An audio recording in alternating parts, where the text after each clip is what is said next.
And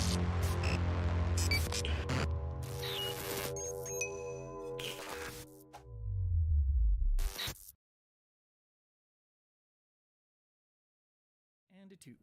And a 3 and a 4. And good evening, everyone, and welcome to Digital Fiasco Live, now on a Sunday night. It is. It does feel like a Sunday. It really does. I'm Yeah. exhausted.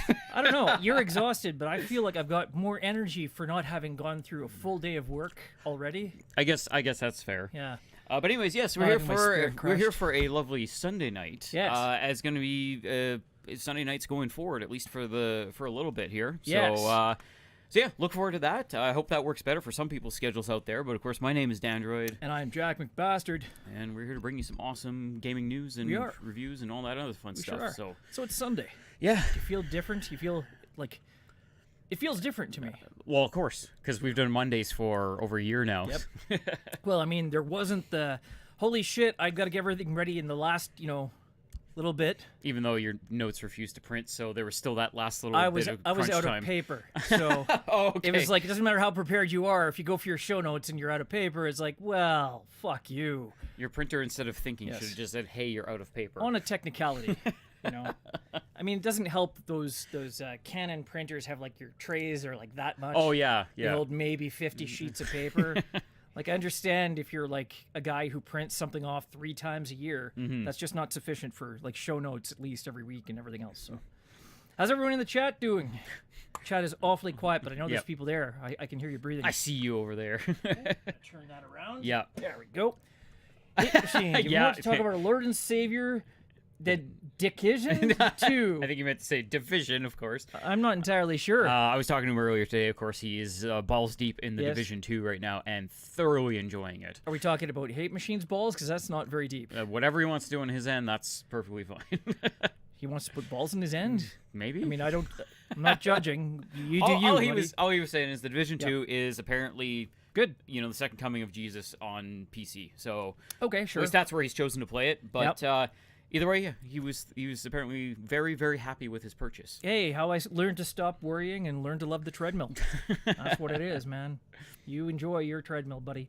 As long as the flavor of, crap that you have to swallow for your treadmill is the right flavor for you, I support your decision. I'll be over here. A flavored treadmill? Yeah. It's a brand new thing in games as a service, is flavoring your treadmill. All I imagine is literally someone with a treadmill and the belt has a flavor, and they're sitting with their tongue out. They're just, like, licking the belt as it goes. Just slowly getting wetter and wetter in a line. And, yes, and to be fair, he also brings up that he is a former WoW addict, so there was that. So he's already used to that grind. He's not used to it. That's Stockholm Syndrome. Anyway, so what are you playing this week? Okay, so, because I saw you glossing over and was talking about mobile gaming that you didn't care about, even though it was Game Boy games. Which one? That was when I was talking about Gunstar Heroes. So no, it's just that you had. I decided to play something that you would at least get slightly excited about. Okay. It was one of the PS Plus titles that we got a couple months ago, I think. Yeah, I was excited about Metroid, but go ahead.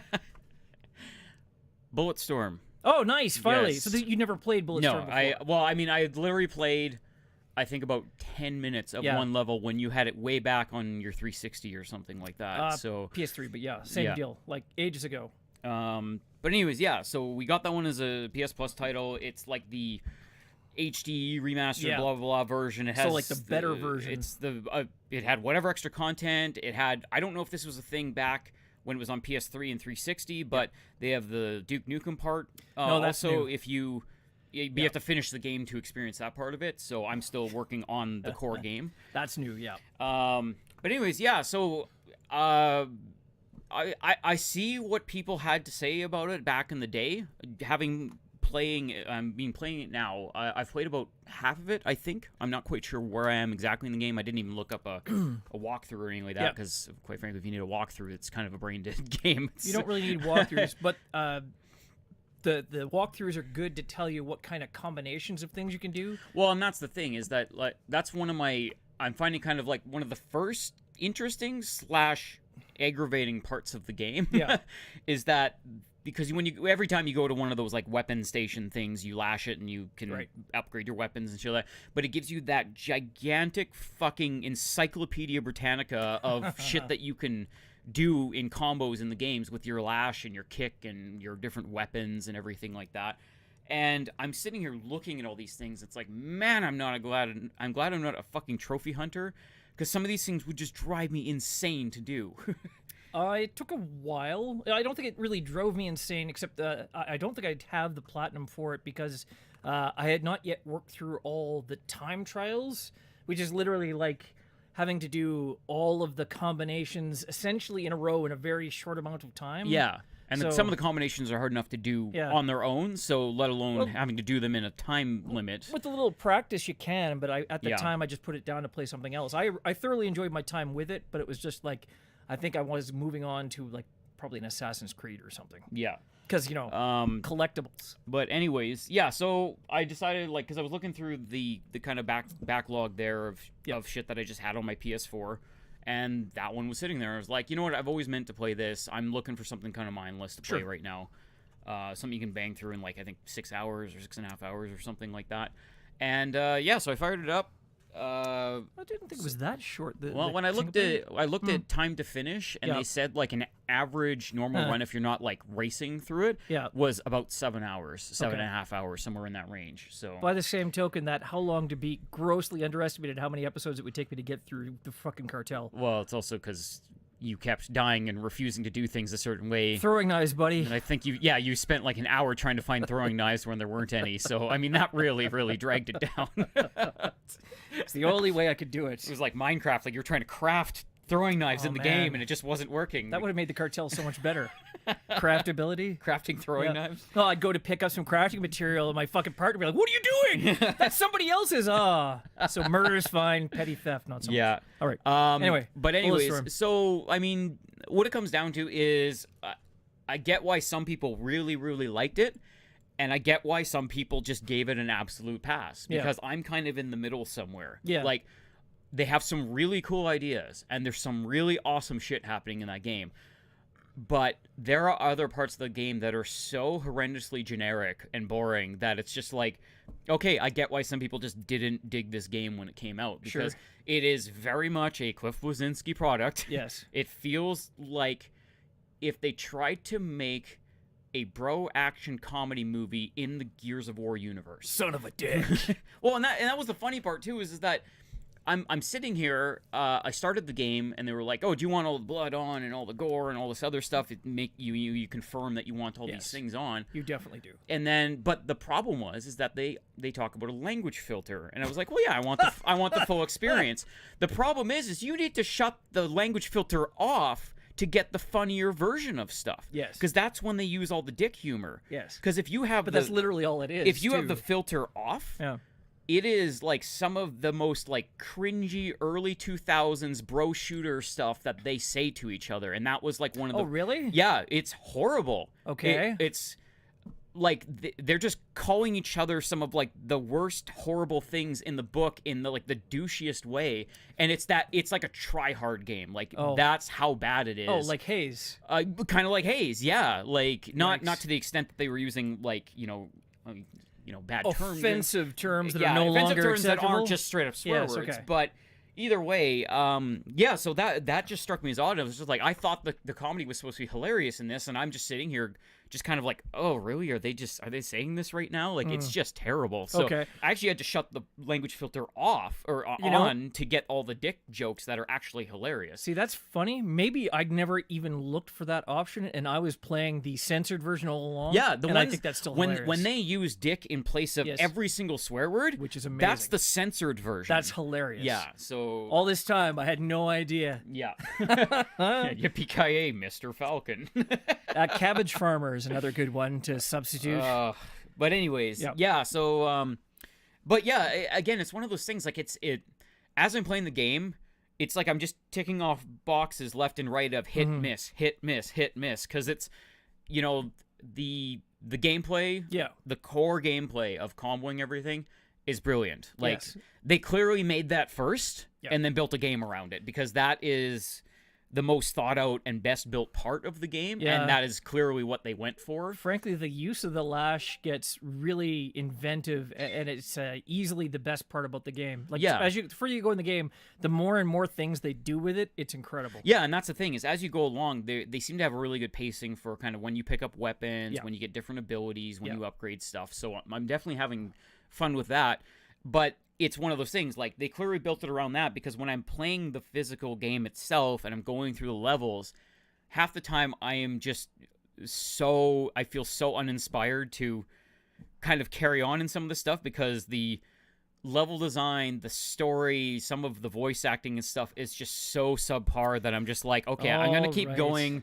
I'm going to keep going just to, like, finish the game and enjoy the bits that I do enjoy. Yeah. But yeah, it's one of those things. I feel like if this might have been kind of a budget title for them or something, and they didn't have a lot of time and money to put into really filling the game out nicely. Maybe not as much money, but they had time. Because it's one of the, like, if I guarantee if that game did not have the humor of the dick jokes and stuff in it, and B, the sweet, like, combo system that it had in it, no one would even fucking play this game, honestly. Well, I mean, that's just it. Not a lot of people did back in the 360. And but I'm saying, even if it didn't have that stuff, this would be one of those horribly generic, bland games that no one would even give a second look. Yeah. Because they're like, it's Marine space shooter, you have big, ugly guns, and there's a big, buff dude who shoots guys. Like, there's just nothing special about the build of the game. It's the combo system that makes you play it, because it's so much fun to lash someone into the air, blast a bunch of his friends, shoot him as he's flying towards you, kick him back, shoot him again, and he flies into like a spiked electric fence and gets shocked and stuff. Or gets knocked into a giant flower that eats him. Yeah. Or you can impaled on some spikes. You pull him towards you blast him with a shotgun, it blows his legs off, and then you kick him and he goes into a fan and gets spat out the other side as like Gibbs and everything. Like, lash him towards you, kick him into his friend, and they both go tumbling off a cliff. Because it speaks to my love of, like, kind of like Devil May Cry and stuff, where you're comboing, like, stringing all these different attacks and weapons together and everything. So that, it absolutely works. That's a lot of fun. Oh yeah. And some of the set pieces, of course, because again, it's Cliffy B, so there's some big set pieces. He has a lot of fun with that. Like, there's the one where you're on the train and that giant death wheel grinder thing is chasing after you. And that's the other thing too. Like, some of the boss fights that you have with the use of the lash are pretty fucking impressive. So yeah. Oh, and then it was again. I guess it's just so tonally different as you're going through the game, because sometimes the game takes itself way too seriously, and other times it knows exactly what it's doing with its humor. But there's such an imbalance between those. I wish that they kind of went with one or the other, because it's just so striking when it changes, because you have ones where you're dealing with, like, the death of a friend and people getting blown apart, and it's all your fault, and you're all sad about it and stuff like that. And then you go to the level where you have the robotic Godzilla, and he's talking to it like it's like a little cuddly pet, and he's a little boy, and he's having fun playing with his toys and stuff, shooting guys with laser cannons attached to it. And I'm like, I'm just like, am I playing the same fucking game right now? You see, even the stuff that feels like Saints Row. The other one feels like Gears of War. No, but even the stuff that was like so like sappy and maudlin, I always took all of that as satire too. Like, it was lampooning Gears of War and sort of the way that all the bro dude shooter lovers took it so seriously. Yeah, and it's like, just make fun of the whole thing. But the problem is I feel like they're taking it seriously in their own universe. It's not so much that kind of like lampooning, but I don't know. Okay, granted, my initial experience and my overall experience may be different, not realizing that the dick jokes were not the default setting. So, see, maybe that's it. Maybe it's just totally different because of the language and how they try to deliver stuff. Yeah. So there's that one. And what was the other part? There was... probably my favorite part of it so far is actually Chan. Like, your buddy that you're following around. Yeah. He's extremely interesting as a character, because I've never really had... First off, an AI partner that basically follows you through kind of the entire game like that. Right. But B is also so, like, night and day with how he reacts to certain things and how he acts in certain situations and stuff. Obviously, because of his whole situation, no spoilers, because A, it's an old game, and B, it literally happens at the start of the game. But dude gets, like, basically blown up and gets spliced with the AI of an enemy ship. Yeah. So now he's at war with himself of your buddy that, you've been in the same squadron and you, like, got each other's back, to this, like, AI that basically, doesn't want to listen to anything you have to say, and it's always going with the most intelligent route rather than the best route. And not to mention, also technically, you're sort of responsible for his almost death. And there is some of that too, and that's the thing is I like how they kind of play off that, because it's a more interesting. If you were literally just a dude hanging out with an AI that didn't like you, it wouldn't nearly be the same game. But because you have that connection, because you have that history, and because that shit just happened. With the AI stacked on top of that, it just makes it that much more interesting. So so I really like. That's the thing, is there's some gold in there. But then there's some shit that it wades through. So I'm gonna play it. I'm gonna finish it. Obviously, it's a good time. It's just. Yeah, I get why some people said this is not a good game. Yeah, I mean, I don't understand why people said it was not a good game. I can see why it's not Game of the Year, obviously. It was one of those things that you go through and you play it to enjoy it, and you put it on the shelf and you don't play it again. Yeah. So, like I enjoyed it, and I don't think I ever pulled it down again to play, but it was enjoyable. I remember like having a lot of fun with the last. And again, I'm not a graphics whore in the slightest. Yeah. But I don't know if they just kind of push this one out the door. Graphically, it looks fine. I know it's an upgrade of a PS3 360 game. Was that an Activision title?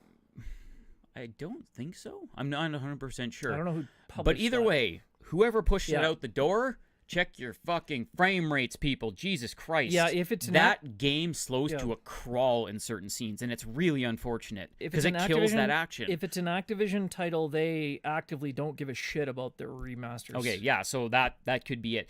But yeah, it's unfortunate because, again, it's not like the game looks fucking amazing by any means, and that should just go more to the fact that your frame rate should be fucking solid on what would have been next-gen equipment at that time. So I don't know why it dips so hard in certain sequences, but it's really unfortunate because, again, the whole point of that game is the flow to the combat. And if your game is hindering its own flow to the combat, that's a fucking problem. Oh, fuck. It was an EA title. Oh, well, that explains it. Well, I mean, that's, I guess, only their second remaster, really. Yeah. Or actually, that must be their first remaster. It had to be an early one, definitely. I don't know. Maybe the full clip edition. I don't know if that was published by the same people. So, but anyways, yeah. So anyway. The frame rate really, unfortunately, dips down in some of the bigger sequences, and it kind of hurts the gameplay. But the sniper rifle is really cool. Oh yeah. Because it's like a fucking sniper rifle from the Wanted universe. You can literally bend the bullets towards your enemy, and that's really fucking cool. Yep. I agree. Yeah, Hate Machine, of course, says, well, EA, number one, and fuck you for gaming companies. Yeah, as it goes, I mean, I can't really say that until they finally give me a Mass Effect remaster. Because I would really like to see that one day. What if they fuck that up? Is it instantly I mean, if it's any better than the existing stuff, like, because... Oh, J Tanuki says we're getting some video lag and refreshing isn't fixing it. So, video lag. I don't know. Do you want to check if there's... There's not much we can do about it. Packet loss or something there? Hang on. Well, okay. Are you done talking about stuff you're playing? Yeah, that's pretty much it. And that's an excellent time to make changes. Yep. Right to the so just talk to your empty seat. James Green brings up that his video is actually synced for a change. So, I mean, that's good. Well, that doesn't tell me anything, then. Yeah, everyone else seems to be fine, so it might just be Jay Tanuki having video issue there. Well, let me just see if there's anything I can do, which likely there is not. Oh, Jane Spring, that isn't even a part of the bingo card anymore. There's no point. That's if it's on the bingo card, that's like the free space in the middle of it. Because that's a guaranteed to happen every single show. It doesn't count if she makes it happen. Yeah, if you taunt him out of his chair, then that doesn't count. Okay, that is literally all I can do. If it's not better, then unfortunately that's just Or maybe just actually restart the computer too. It might need it. Yeah. But anyways, yeah, so that's what I'm playing. Yep. So what have you been playing? Well, I got all the way through Metro Exodus. I finished Metro Exodus. Okay, so your little hiccup there with the Death Valley or whatever? Well, after I was done, 4A Games got back to me, saying, "Oh, yeah, it's a known issue. Try, Yeah, it's known. Yeah, try starting it from the chapter again, and if see if that helps." I'm like, "Yes, of course it'll help. I'll be at the start of the chapter, and it's stuck in your fucking ditch." But apparently they're gonna fix it in a patch at some point. So they said either start from the beginning of the chapter, or they gave me the option. nice people that they were, I could just wait for the patch. That's literally it. I think we said that too, because it was like you can sit there and wait Yep. until they patch it. Yeah. Or, you know. I mean, it took me like the better part of an afternoon to get all of that progress back. But it's like after taking a couple of days to, you know, calm down. let the rage subside, sort of, you know, go out to low tide. And I started again, you know, and I enjoyed it. Was a lot faster this time, and I didn't have to like wander around looking for all the landmarks since I knew more or less where they were. Yeah. So I went through Metro and yeah, sorry, Ruto, you overslept. You missed a whole fucking day there, buddy. Actually, before I go on with Metro, fun story. I think it was Friday. Did you sleep through Friday? No, it was Friday. And right after work, like I was dead tired. I slept like shit the night before. I was dead tired. I went to sleep. And I like after work, I just kind of sacked out of the couch, and I wake up and I look at the clock, and it says 4:30. I'm like, holy shit! Did I sleep till 4:30 in the morning? I was like, oh my god, I missed all the stuff I was supposed to do tonight. Yeah, I was gonna watch this show at 8 o'clock. It's like, I gotta get to. Wait a minute, it's like I haven't had an evening yet. Wow. Did I mention I slept like shit that night? Clearly, so, yeah. But it was only that like sort of hazy, just woke up, sort of. Oh no, wait. Been there before. Yeah, you have that emergency instance where it's just like, oh my god, everything's ruined. What the fuck did I do? And then, you know, you wait, step it back. Oh no, I've been asleep for 20 minutes. Yeah. Dial it down 10 to 15% there, Squirrely Dan. Okay, so after Metro Exodus, which was amazing, I actually wrote up a whole review for that. It was a great fucking title. So ultimately, did it come down to outside of that hiccup you had with that one part of the level, is this a successor to the previous Metro games? Yeah, definitely. Yeah? Like it's a bit of a different feeling. Because I've heard some mixed feelings on, like, after people have finished this game, they're like, you know, it's not that it was a bad game, but it just didn't feel like a proper Metro game.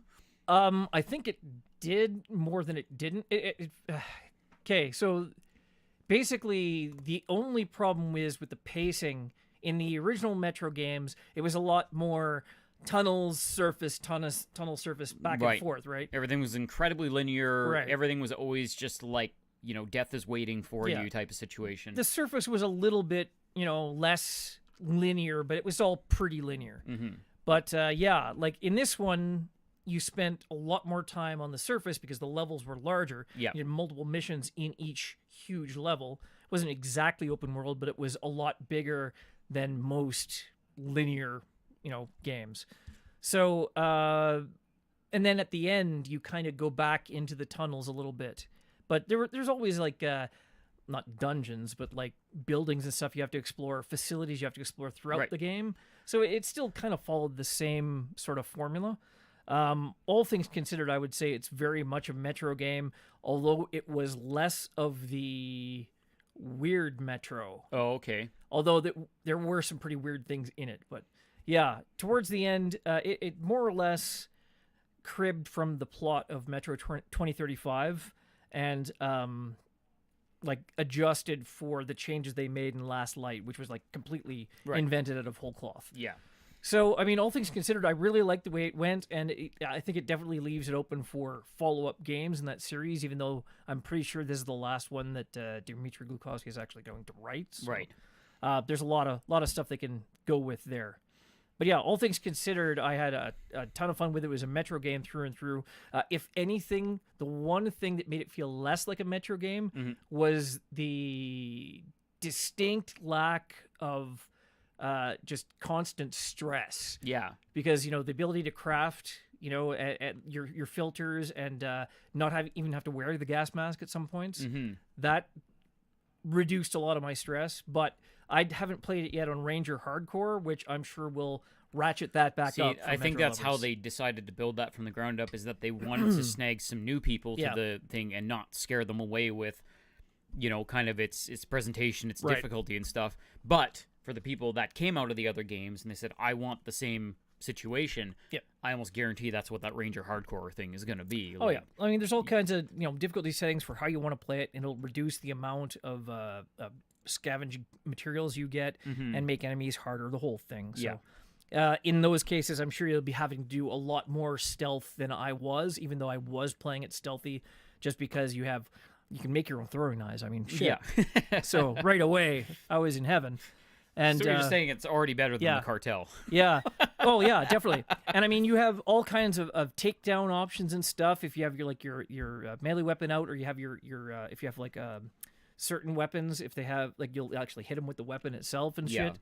Then I played Left Alive. Oh, okay. So here we go. I know you said we were going to talk about this. I've been waiting to talk about this because I haven't experienced it. The only thing I have experienced is since it came out, I've heard nothing but absolute trash talk about this game, but nothing in particular. People are just like, this is the worst, like one of the worst games ever made. It's a complete letdown, complete disappointment. I fucking hate this game. I want to, like, you know, just hurt people that work on this game. Like, what did this game do? What is fucking wrong with it? Clearly it's a bad game because, you know, this is 100% across the board. Nobody likes this game. So what happened? I tried really hard to like the game because it comes like from the Front Mission universe, right? And that's what got people initially excited about it. Yeah, and I started worrying when we weren't getting an advanced copy, and then the embargo for discussion about it was pushed back, and we didn't get our codes until I think the day the game came out. Okay. And right now on Metacritic, it is sitting at a grand total of 37. Ooh.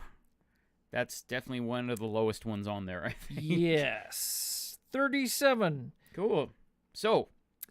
37. So you have played it. Yes. Did you finish it? No. Oh, I don't know. It might have been one of those things that took 5 hours to finish or something. I don't know. Because sometimes shitty games, they realize that they're not going anywhere, so they literally just shit out a campaign, and they're like, there you go. No. So all right, so how much of it did you play then?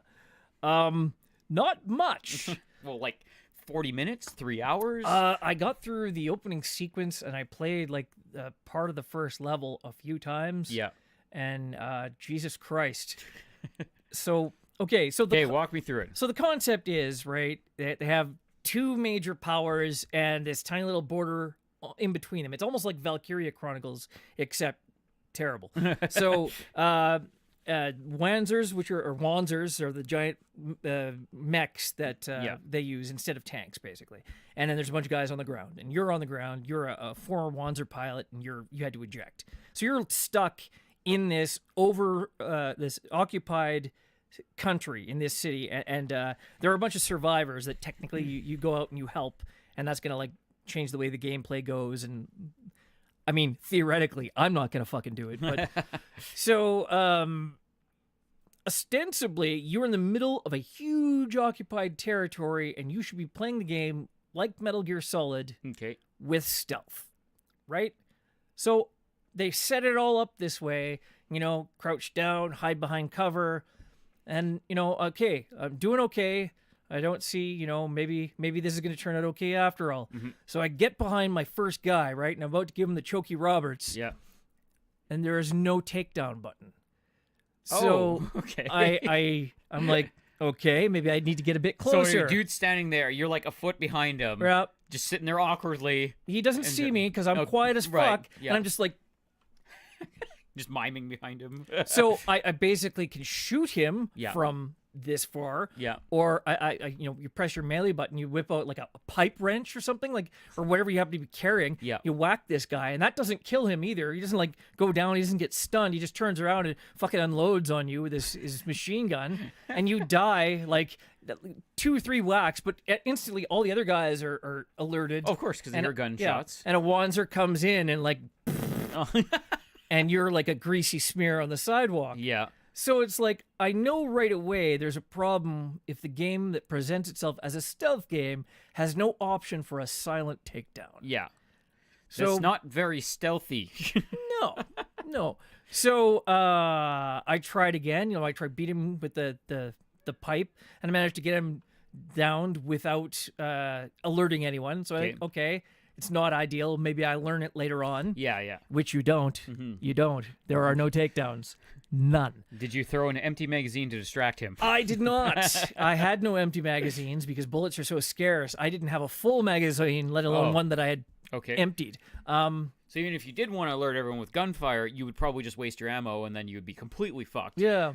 I think there were things you could throw to distract guys. Probably rocks or cans or, typical fare. Yeah, but it didn't really feel like when you threw shit that they reacted in the way you'd expect them to. And several times when I was behind cover, like against like the shoulder against the wall, like around the corner, but not around the corner, like the typical solid snake thing, they detected me even though I was behind cover behind a wall. What the fuck? Not peeking out, just there. So I don't know if they saw my shadow or they smelled my aqua velva, but yeah.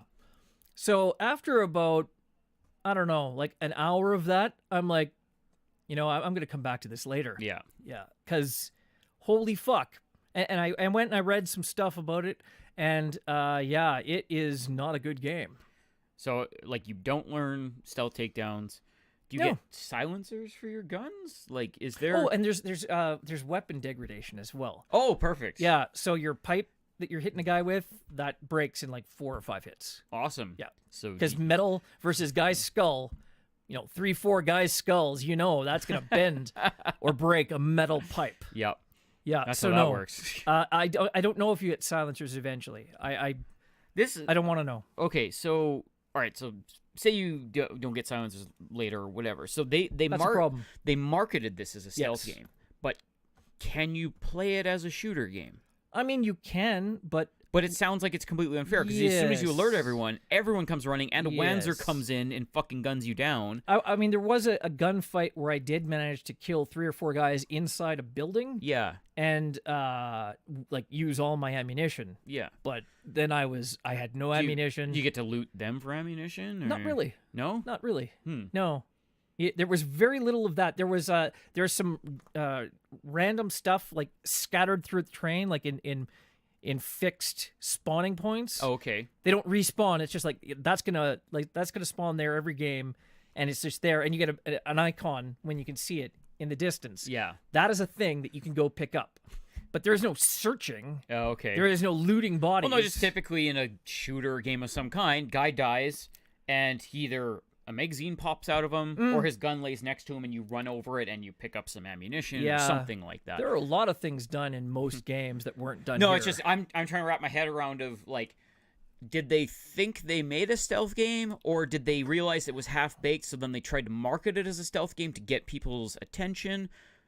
Or was it just broken to begin with, and they were just like, I don't know what to do with this, so we'll just say it's this. Like, Dan, I'm gonna... It sounds like what this sounds like is it sounds like an old Nintendo game before game companies knew how to make a proper game, so they were like, I think this kind of works, so we'll just release it, and then that ends up being a shitty Nintendo game that nobody buys because it's really hard because no one can pass the second level or something like that because the mechanics are so fucking broken. Even in the original, is this a new version of one of those games? Even in the original Metal Gear for Nintendo, you could still knife a guy in the back. Yes, that is true. So, yeah. Sounds like it wasn't in the oven long enough, and that's entirely possible. Very much so, because it's a Squaresoft game. Yeah. And they've been hemorrhaging money for the past 5 years. and also, even if it had like sold 5 or 6 million copies, I mean, that probably wouldn't have been enough to hit its targets. No, maybe like just broke even type of situation, but yeah, that's really unfortunate because everything on paper it looked like a adds good up to an amazing game. Yes. What came out is apparently absolute fucking trash. I mean, if they were to patch some things, it could be salvageable. Yeah. But right now in the state it's in, like not to have a takedown or even like a choking or anything. Because again, just from the stuff you've told me, you barely have any weapons, you barely have any ammo, you have weapon degradation. Yep. So if you don't have a stealth takedown, how do they expect you to actually play the game? Like, what's the concept here then? Are you supposed to go hijack a Wanzer and then just gun everything down? Oh, no, because then you just get overwhelmed with other Wanzers. It's just it's just mega damage scale of the same problem, essentially. Nothing will make your company more money like releasing an abortion of a game that will ruin your reputation. Well, I mean, they've been shitting on their own reputation for, well, basically the past 5 years now. Yeah, well, the thing is that this one's more like security through obscurity, whereas Final Fantasy 15 was too big to fail. This one's too small to notice it failing. I guess that's true. Yeah. And when they eventually drop the price to $10 in the next couple weeks, people are still going to buy it just out of curiosity because it is going to be dirt cheap. I would not. I mean, yeah, clearly, because you know that it sucks now. But there are going to be people out there that are going to be like, hey, you know what? I knew it was going to be bad. I wasn't going to buy it anywhere near full price. But $10, I'm going to eat that. So let me put it this way. I said to myself, maybe it's a situation where you wait until it's murdered soul suspect level of sale. Wasn't that like the $10 range? That's the $20 range where I bought it. Yeah. And that was for $20. I enjoyed that game. Let's just say I have a copy of Metal Gear Survive on the shelf. Yeah. I won't have a copy of Left Alive.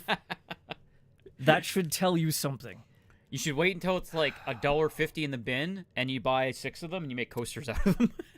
I mean, this is a situation where I feel like I should go to G2A. Like they don't even deserve that much money for it. But no, I mean, in the back of my mind, it's like I feel like you do is $1.99. Yeah, like I feel like I should support it because otherwise we're never going to see another front mission style game. But it sounds like they weren't supporting it though. No. That's the main problem. It's one thing to try to support an ailing game or an ailing license or an ailing company if you truly love what they're doing and stuff. Yep.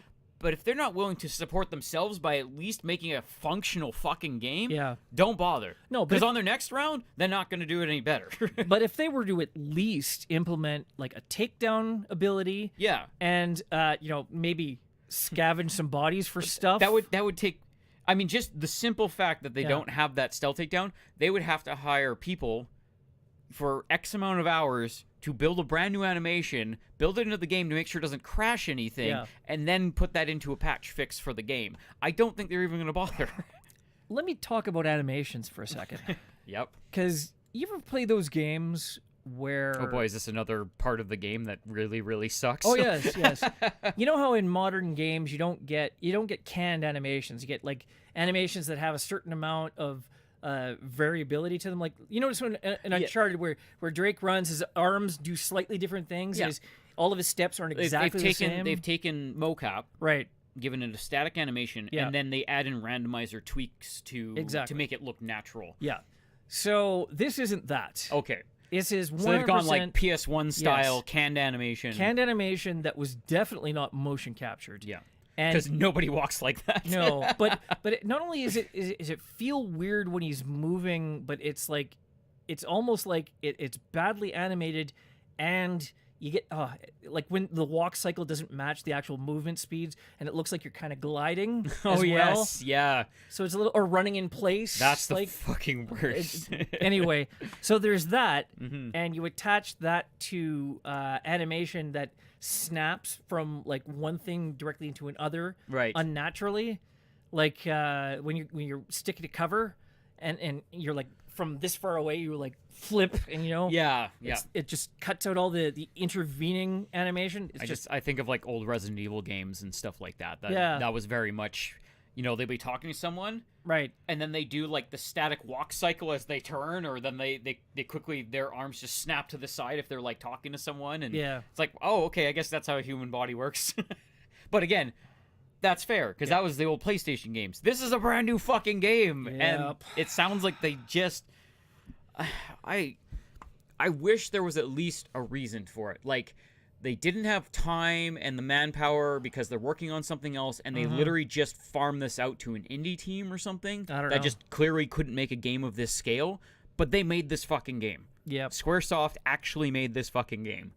This might be a one that eventually I'll have to play on stream because it might be the only way I get through it. I mean, yeah, if you have at least entertaining commentary and people suffering along with you, it does help. That usually helps that kind of situation. I would like to see the rest of the game, or at least to see if the story is worth putting up with the garbage. The story, or maybe there is some mechanics that get introduced later or something like that. I went and looked for that. There aren't. Don't expect takedowns from any of the 3 characters you play.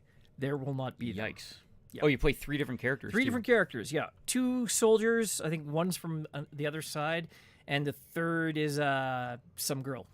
Okay. Or I don't know. She looked young. I'm assuming she's a girl. Like is it Mary Jane? Is she trying to sneak into places and get the latest scoop? No, it's not like fucking Nancy Drew.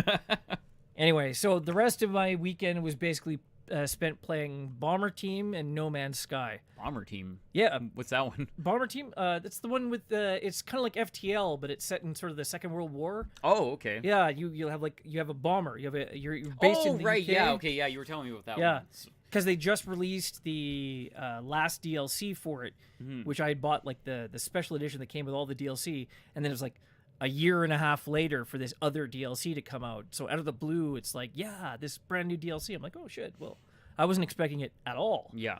So yeah, that I think it was a Kickstarter game, I think originally, but it's actually quite entertaining. Had a lot of fun with that, and now with the new edition, it has you play as a USAF team. So you're like with a B-17 Stratofortress. Oh, cool. And you have like a bigger team of guys. You can have like I think 10 guys instead of the 7 you have normally or something. Yeah.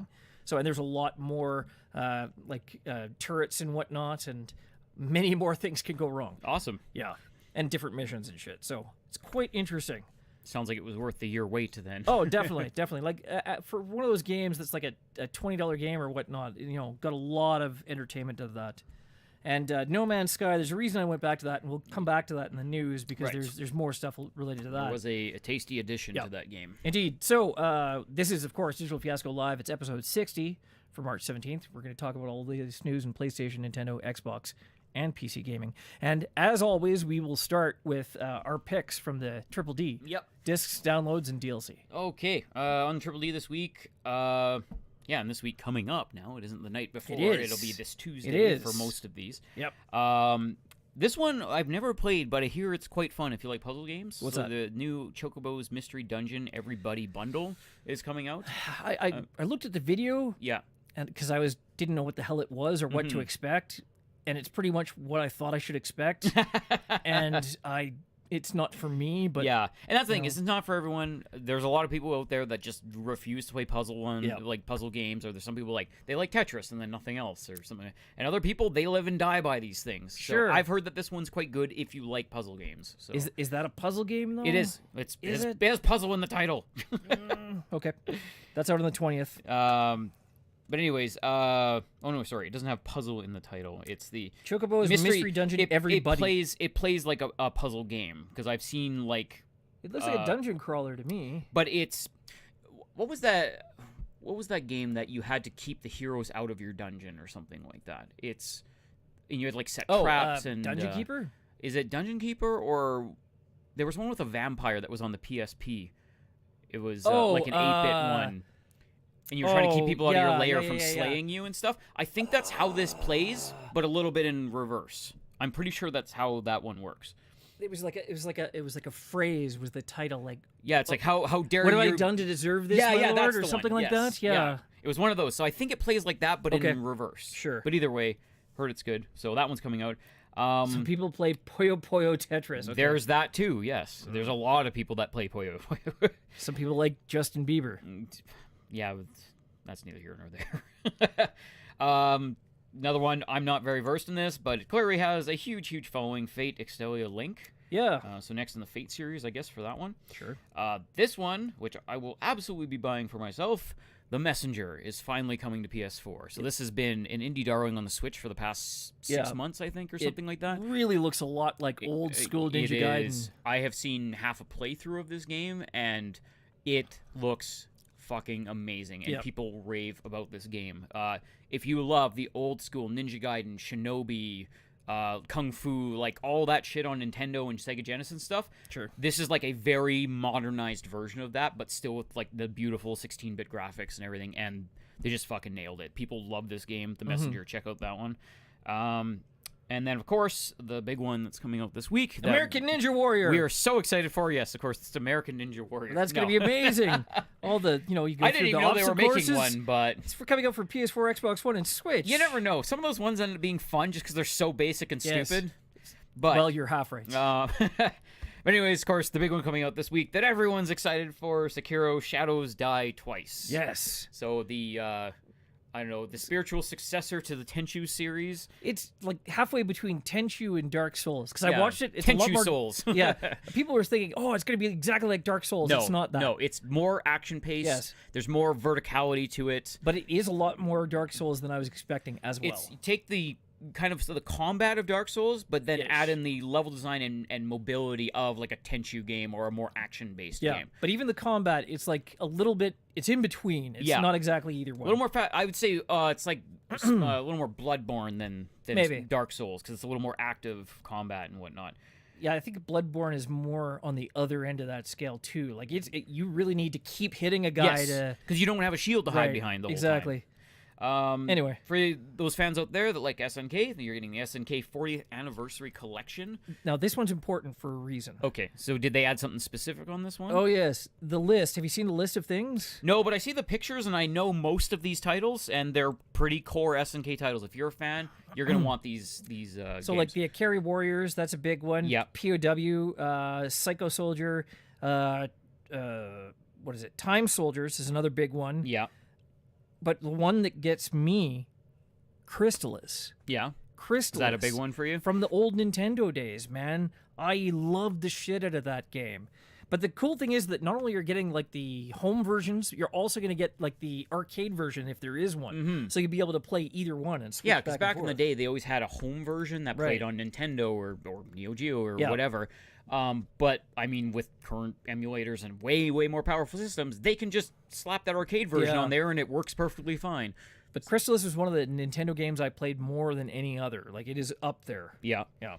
And then the final one on my list was one that you just told me about today, and it does look quite interesting. It's called War Theater, and as soon as I watched the trailer, I was struck with memories of playing Advance Wars on the DS. So is that basically what it is? I don't know if you looked further into this one. It looks like it. It looks like some kind of weird steampunky Dishonored style. Looks like Advance steampunk Wars. World War II with weird looking people, and and it looks like it has RPG elements with tactics based war type stuff in between. Reminded me kind of a lot of the gameplay of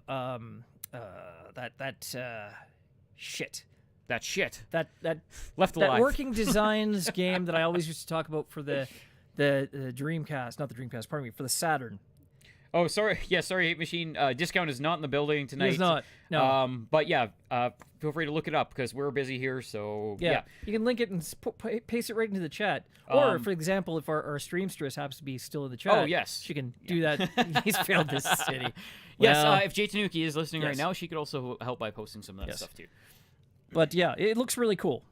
That'll be out. It's actually cross-buy for PS4 and Vita. Right. There are a couple like that. Like Fate Extell Link is also available on the Vita. I mean, when you're dealing with old emulation, especially when it comes to PSP, because so many people have emulation on that already. Right. These games run no problem on that hardware. So yeah, it's nice to see them come out in a nice official bundle like that. And more power to them. I love seeing this old stuff come back like that. Speaking of old stuff, there's one that you didn't mention. Okay, that's what do you coming out actually tomorrow for the Switch. Oh, right. I thought this actually came out already because I've seen so many reviews of it. But yes, that is awesome. So it is literally the same one that you could have bought last year on Steam and Xbox One Arcade, I believe. Yeah, the slightly upgraded version of the one that came out. It's not slightly upgraded.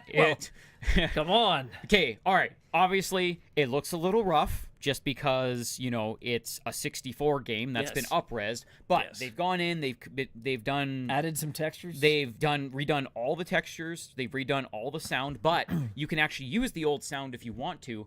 But it runs at, unlocked frame rate if you have it on PC. Everything else that's locked to 60 frames a second and runs super crispy.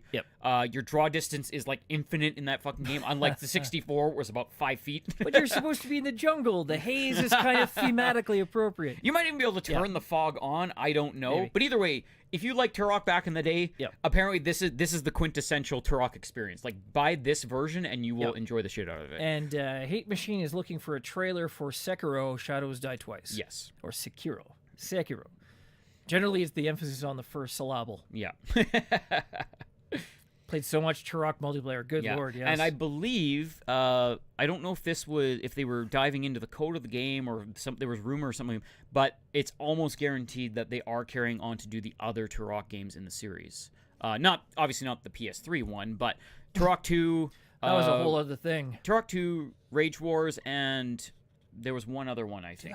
Do I still have that? I think I got rid of it. Either way, Turok 1 and 2, awesome games. So I thoroughly enjoyed those ones, and even better now that they're up-resed and run at 60 frames. There was a point where I did own the PS3 one. I don't remember for how long. It was garbage. It was not great. It was really unfortunate because, again, they definitely played that one on the name itself, and they lost. Yes. We got an anti-release. Oh, okay. Today. What do you got? Yes. And this is one that actually we've been talking about before called The Sinking City, which is that Lovecraftian one, and it looked really kind of messed up from the concept. Yeah, like, third-person mystery survival horror type game, but in a Cthulhian a lot universe. of screwing with your brain. That's actually been delayed from March the 21st, which is supposed to be it's supposed to be out this week. Yeah. It's going to be out in June the 27th. Ooh. Yeah. That's a bit of a strike there. Well, we haven't seen a lot of the combat in the game yet. Yeah. And that seems curious to me. I mean, from what I've seen of like, I watched like a solid like 30-minute gameplay trailer of it, of somebody playing like a mission more or less in the game. Yeah. The combat's in there. It didn't strike me as anything, extraordinary, but it also didn't seem out of place or terrible either. It felt very survival horror. Like Still needs to polish. You kind of awkwardly handle a pistol. You can shoot at targets. Yep. It seems very survival horror-esque. So, I mean, don't expect anything on the level of like, a brand new Resident Evil game or anything, but it looked like you were playing Silent Hill 2 or something like that, like that type of thing. We'll see. Yeah. We'll see how it goes. All right, let's get to the news. All right. We're gonna make the entire game in the Unreal Engine. Do that for Turok. Oh, God. Which one? Which game? Turok in the Unreal Engine? I think he's thinking about stuff like, I don't even know, like, there was one where people were doing, no, it wasn't GoldenEye. That was in the Source engine. That was, oh, yeah, GoldenEye Source. I remember playing that. It was awesome. There was another one, like, very recently they had done, like, a remake of an old game. Oh, Pod Race. That's what it was, actually. Yeah. Yeah. But actually, I don't know if that's the same guy that did those, like, kind of rehashes of, he did, like, Mario 64, Ocarina of Time. Maybe. Donkey Kong or something like that. Someone like Metroid or something he did. Yeah, some like classic kind of like 64 and that type of era ones, but he redid them in Unreal. Yep. Clearly, the guy's a very talented modeler, animator. He knows how to use Unreal, obviously, because you see that and it looks like a brand new like fucking PS4 game, and I'm like, yeah, I want to play that, but obviously that isn't going to happen. Right. It's just a project. Okay, let's talk about the news. Okay. All right. So first, we're going to start with news about Sekiro, since that is coming out this Friday. Right. And people like From Software fans, like anyone who likes Dark Souls, Demon Souls, waiting for this one for a while. I love it because Tenchu, because we've been waiting for another one of those for a long time. I just love it because ninjas. And dude has an ancient wooden robotic arm with a gun in it. Like, okay, that's a little bit not Tenchu-y, but he did have a grappling hook. And has a grappling hook too. So I'm so fucking on board with that. Yeah, but here's the problem that they are not sending out advanced copies of this game for review. Not only for review, but to any YouTubers who do streaming or anything. I'm going to put your mind at ease. Yes. It's not going to be left alive. Well, I mean, I don't think anything is. Yeah. No, typically this is a red flag, but actually we had one of our guys at PSU, he's actually gone hands-on with it. Yeah, yeah. And he had nothing but good things to say about it. Okay. So he went hands-on with it. You can actually check it out on PSU. Joe Aspie, he did this last month, and he wants this game like nobody's business.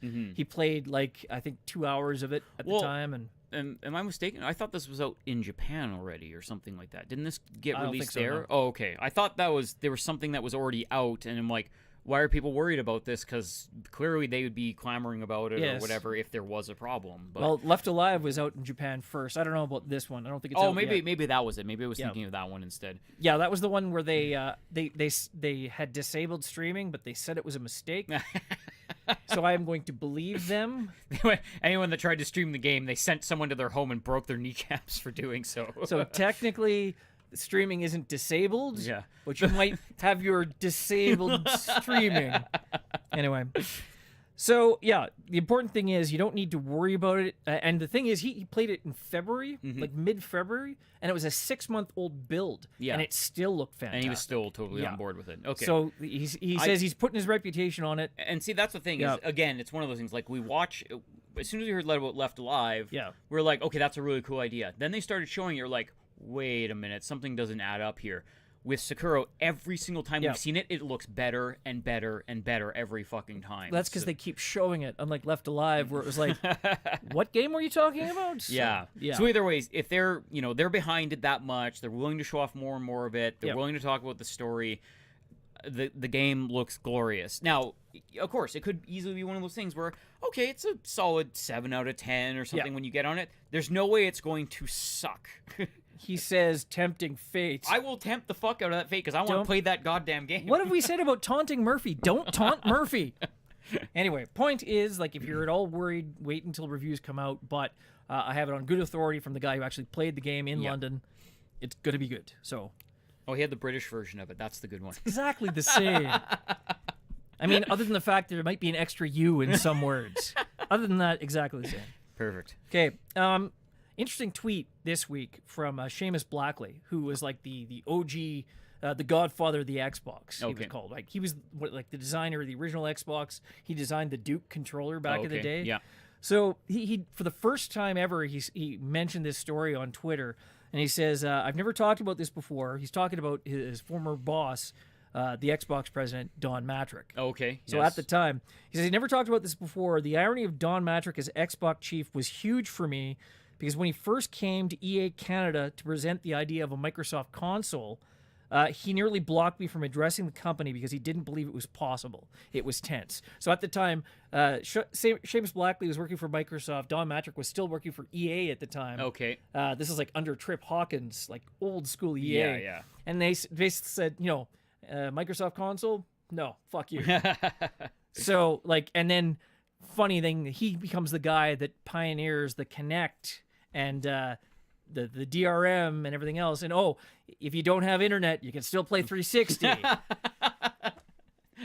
Fucking AKA Dick Move McGee. Oh my god. I mean, Don Matrick is not the guy to have out front talking to people in interviews, but Jesus Christ. So now the Kinect and the presence of the Kinect on the Xbox One makes a lot more sense, knowing that it was like Matrick's personal project. Yeah. So,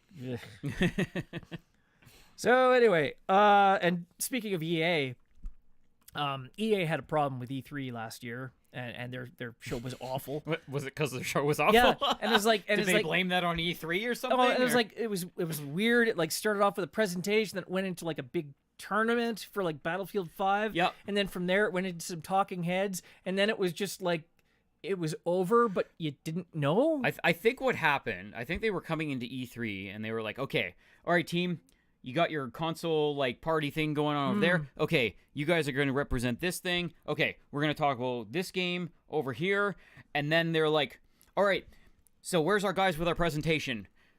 Oh, we don't have a presentation. All right, you, and you're all going to gather in the same fucking room, and we're going to have a presentation, and everyone's going to love it. I mean, must have been what happened. It felt so broken, disjointed from what a conference should be. It was distinctly an upgrade from the previous year, which had that guy that seemed like visibly drunk. Oh my god, that was terrible. Either visibly drunk or like on like hardcore mood suppressors, because he was like... Was it that year? It was like 2 years ago, I think. No, there's another one. The douchebag like esports guys that came out, and they were like, I think British or something like that, and they were like talking it up like, oh, this is the greatest thing ever, you guys are gonna love this and everything. And I think that was both years, actually. Both years. Yeah, pretty sure. And everyone's just like sitting there staring at them like, what the fuck is this? Why are you guys here? Not great. I don't even understand what you're saying. Shut up. Not great. So EA has solved their problem for this year's E3 in a typically EA way. Yeah. They're not doing it. Oh, I thought they were going to charge $50 for DLC. That also would have been an acceptable answer. Judges would have accepted that. But EA is instead, they're doing their EA Play event, and they're going to start like on the 7th, which is, I believe, the Friday. And it's going to run Saturday, Sunday, and then it'll be over. And they're not going to do a live press conference. They're just going to stream a bunch of videos on the 7th and 8th. It'll be like all the E3 in-between stuff where they sit on a couch, talk about a game, go to some gameplay, or go to a other thing. It's not going to be a live They'll demo. Jump around. It'll be a bunch of trailers. It'll be what technically they should be doing, because that's what the conference felt like. It felt like a jumbled mass of the different broken up parts. So and that's basically what it is. They're just going to let it breathe naturally like that, and I think that's honestly the way to go. So for 2 days, they're going to be posting those videos, and then it's like they're not even gonna have an E3 presence at all. Yeah. So that's EA for you. Like they've fixed the problem already.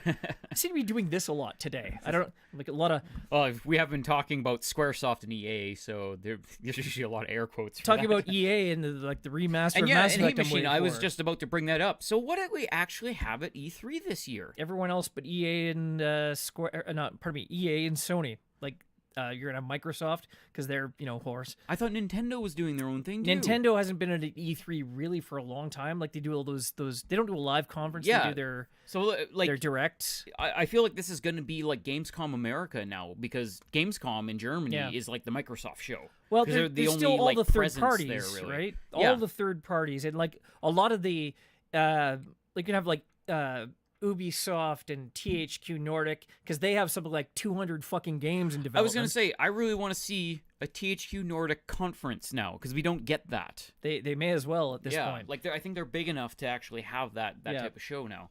Well, and we're going to have to fill the void of all the people that didn't fucking go this year. So, yeah, it'll be interesting to see how it turns out, just because things are really changing. Yeah, well, there are concerns that E3 as a format had its day. And I mean, this has been an ongoing thing. Like, year after obviously year. It has. Things have changed massively. I almost feel like all the big developers that would have had a conference, I think they should all just get together and have a giant meeting, and they should all pick a month. Yeah. And that is their month that they do a big conference on for their own projects, their own shit. And then, every year, June is Microsoft, July is PlayStation, August is Nintendo. Yeah, Ubisoft has September. I think that would be kind of cool. It's like a bit of E3 throughout the entire year. Yeah, but then you're just watering down the E3 experience. I always liked that. This month you get the Super Bowl. The E3 experience isn't going to exist as we know it anymore. The only thing I have to look forward to in the fucking summer for video games, because they're not releasing anything. Dude, backlog. I know. But I'm just to learn about new things and become excited again. No, it's just that's the media now. Like, yes. we get that stuff on a daily basis. We don't need that. Let's gather around once a year to look at all the goodies. I need it. I know. I'm a fan. Like, I like seeing all that stuff in one place, and I love hearing those big announcements. But they're getting few and far between. Stuff is leaked more often. Yep. Companies are just out there saying, "Hey, this is our new thing." They'll do it 6 months prior to an E3. They're like, "Are we going to see more of it at E3, or is this it?" I don't know. Like, they say that E3 is dying and whatnot. Yeah, but next year when you have consoles releasing, it's going to be fucking nuts. So, but who knows? Maybe by next year, no one will buy into it. They will literally just hold their own conference. I don't think so. Honestly, I think. Okay, you tell me if. It's just for example, if they had Nintendo, Microsoft, and Yes. Sony, if they all had new consoles on the horizon, Yes. you're telling me that they would have to hold an E3 just to get people's attention? No, they would launch their own fucking conference. Yeah, to show of course that off. they would, but it's not only the console, it's the games too. Yeah. And it's a lot easier to get people in one place when you have, 30 different developers plus the major publishers as well displaying stuff than it is to get them to come out to your one-shot fucking thing for an hour in an afternoon, right? But honestly, they're trying to appease an audience at that point. They're like, No. well, let's cram 20,000 people into this conference and give them a bunch of free shit. That money comes from all those developers and everything like that. They don't have to do that. News, you click a button, you have that news instantly. Yeah, but the point is, though, that when you look at the marketing budgets and whatnot, yeah, they have the news instantly, but it doesn't go as far as when you hold an event and you have a spectacle, people talk about it, and it's repeated over and over again. Oh, wow, did you see that presentation? It was all the bombast and the discussion and blah. I don't know. I think exciting. basically give it 2 more years and E3 won't exist. It Well, really won't. In 2 years, consoles are going to die. We hear that every year, too. We'll see. No, but E3 is a dying thing. Consoles still exist. It died and it came back from death, and it has been, for the last 5 or 6 years. Yeah. And it's basically with the console cycle. So I can see it, maybe this year won't be as strong, but I bet you next year is going to be insane. Get blockbustered, not so much. And New and Airlines. Yeah. How you New doing? and Airlines. Welcome to the chat. We were just talking about how E3 is dying a horrible death. Well, it's definitely has a bit of a death rattle this year. We'll see. I bet you next year, because I was going to go this It's year. rusty and full of holes, and the shit's falling off the car now. I was going to to go this year. I know, you're really sour I am because sour. you wanted to go, and it's just not going to happen. And then, like, the PSX was canceled this year, too, so it's like, well, at least I still have I don't have PSX? You wouldn't want to go on a year where there's nothing to show. Well, I mean, next year, definitely. We're going to go for the PS5. Yeah. I mean, if we can get in there, I'm totally down for that. We're gonna talk to the PSU folks, and if I have to Rochambeau someone for the tickets, let me tell you, most of them are based out of Europe, so we've got a bit of an advantage. All right, so Nintendo Labo has a VR option now. Labor. You don't say labor. We already had this discussion.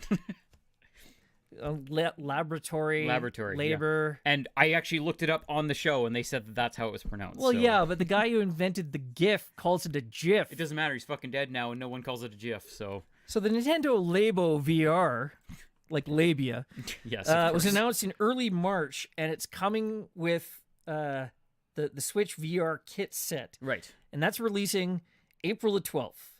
So there are apparently 4 Nintendo Labo VR designs. You just like saying that kind word, of you disgusting person.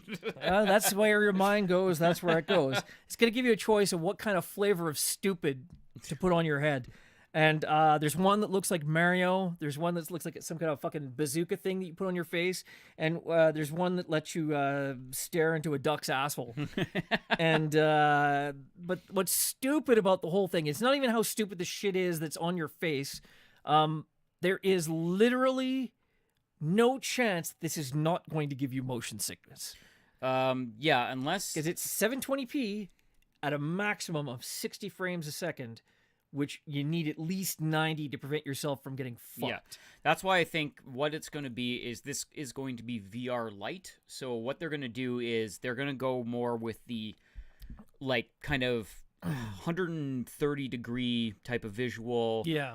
Very simplistic graphics to keep the frame rate as fast as possible, and it's going to be the more of the shooting gallery interactive screen type of situation in front. This is not going to be anywhere close to a Vive, what do you call it?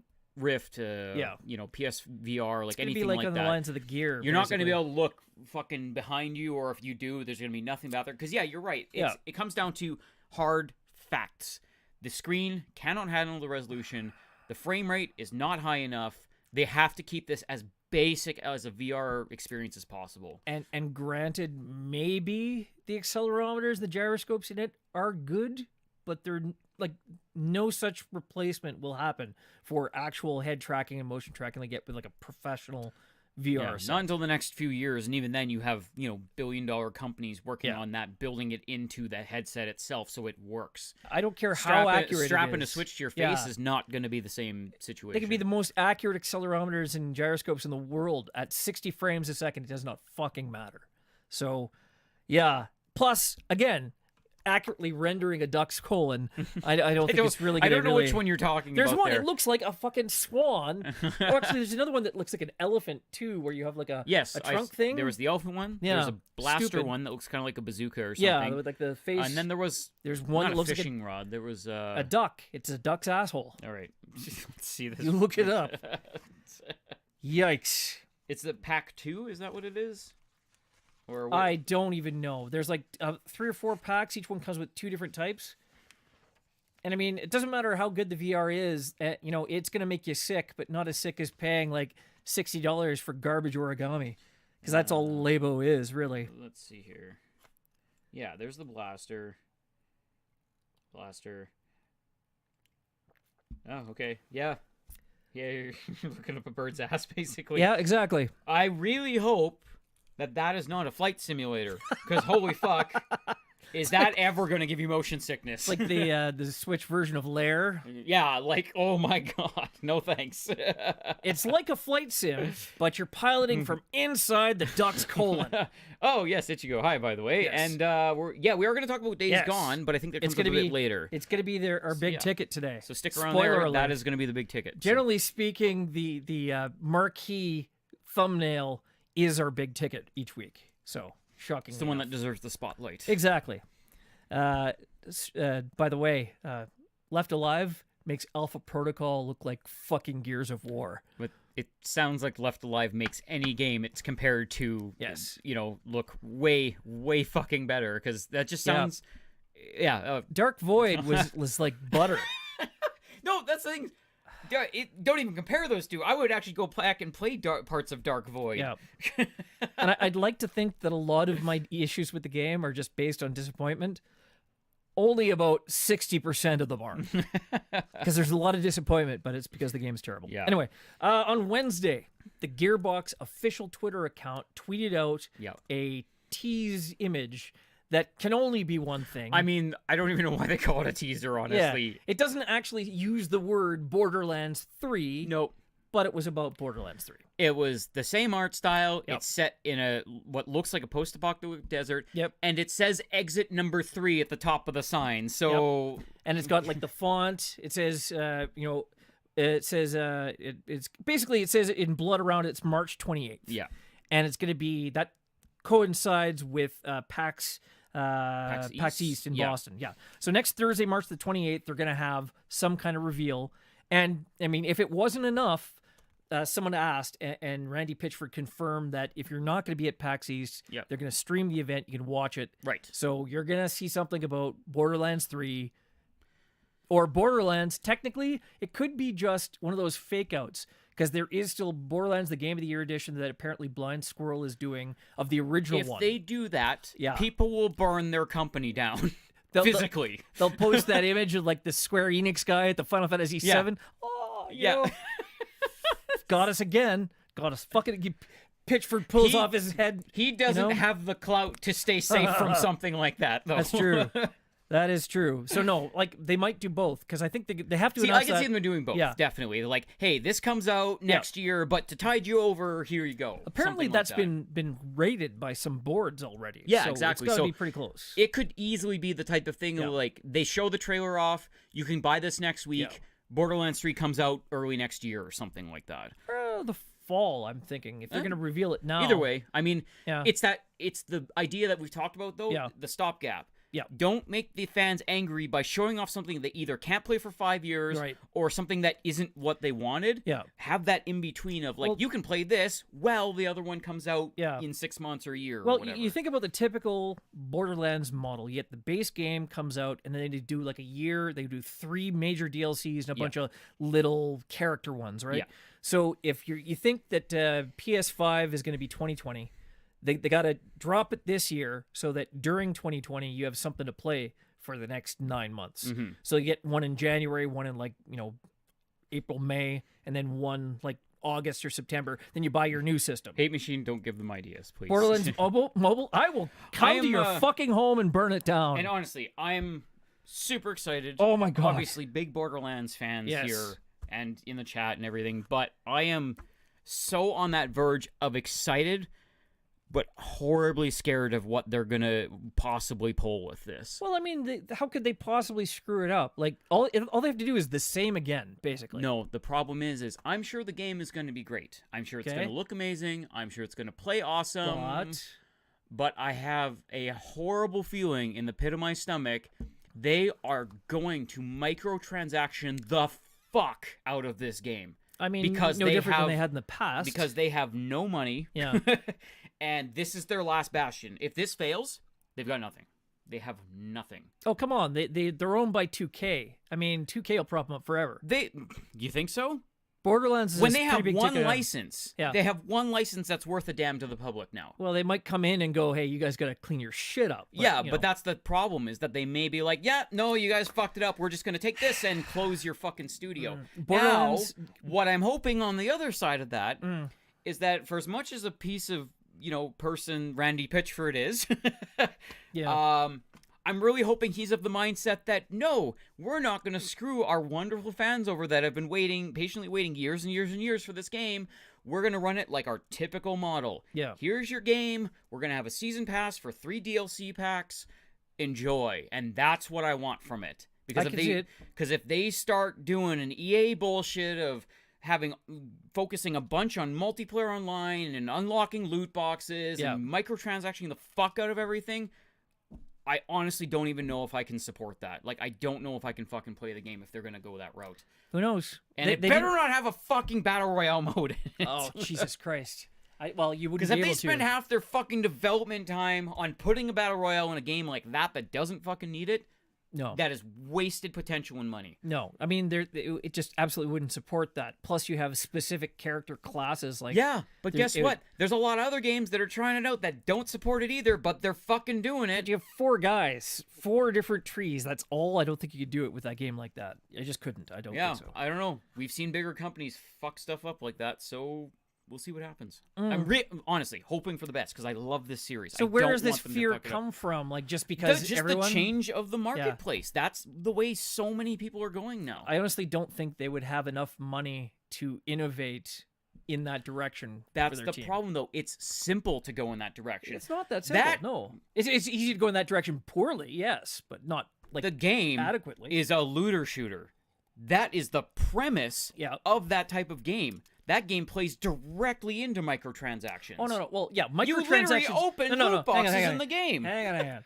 I'm talking about battle royale, not loot boxes. Oh no. Because I can see obviously Fuck like they could like do the shift codes for the gold keys and stuff. They can just go like a buck a key and go right. Exactly. Easy enough to do. That's what I'm really worried about. Well, it could be if they battle did royale, that's not a problem though. We've seen it forced into other things, and it just doesn't need to be. Yeah, but there are also games that already have code that handles like 64 or 128 people at a time. Yeah. Right? It's not like this that handles 4. Yeah. And not great. But again, 4. We've seen game not battle royale but loot boxes. We've seen games fall prey to that because it's easy money for a lot of companies. Because again, a game that is based around literally opening loot boxes in the game, it is so easy for them to flip that switch and start charging money instead of letting the game play out naturally. Maybe, but at the same time, like I found myself not needing even the gold key stuff that much. No, but that was very minimal. They could just crank that up to 11 now because they can. If they turn down the amount of loot you would get and then you force you into that path, there would be a fucking riot. That's what I'm scared of, though. I don't think it's going to happen. I can see why you might be concerned, but I don't think 2K... It is a perfectly valid concern. I'm just hoping that Randy Pitchford is smart enough to not do that. I mean... They will sell... They will sell millions more copies if they don't try to wrench everyone for fucking money and gold keys. We'll see. I don't think they're going to mess with their golden goose, essentially. Because they need this. And again, they need it to work. Hoping for the best. Right. Worried about some of the worst. Until such time as we see evidence, like when we get our advanced copies. It's basically a week away or 2 weeks away. Well, yeah, we'll see. Because they're not gonna. They can't hide that shit. They're gonna have to tell us what their deal is. Maybe it could just be this is coming and here's a date and that's all they. Because guaranteed, as soon as they show that, the first question out of people's mouth, "What's the DLC like?" And they're gonna have to answer. It's gonna be the typical thing. Like the DLC will be like not the Mad Moxie one, which was just a throwaway, but Borderlands 2, where you had the pirate one, you had the Torgs.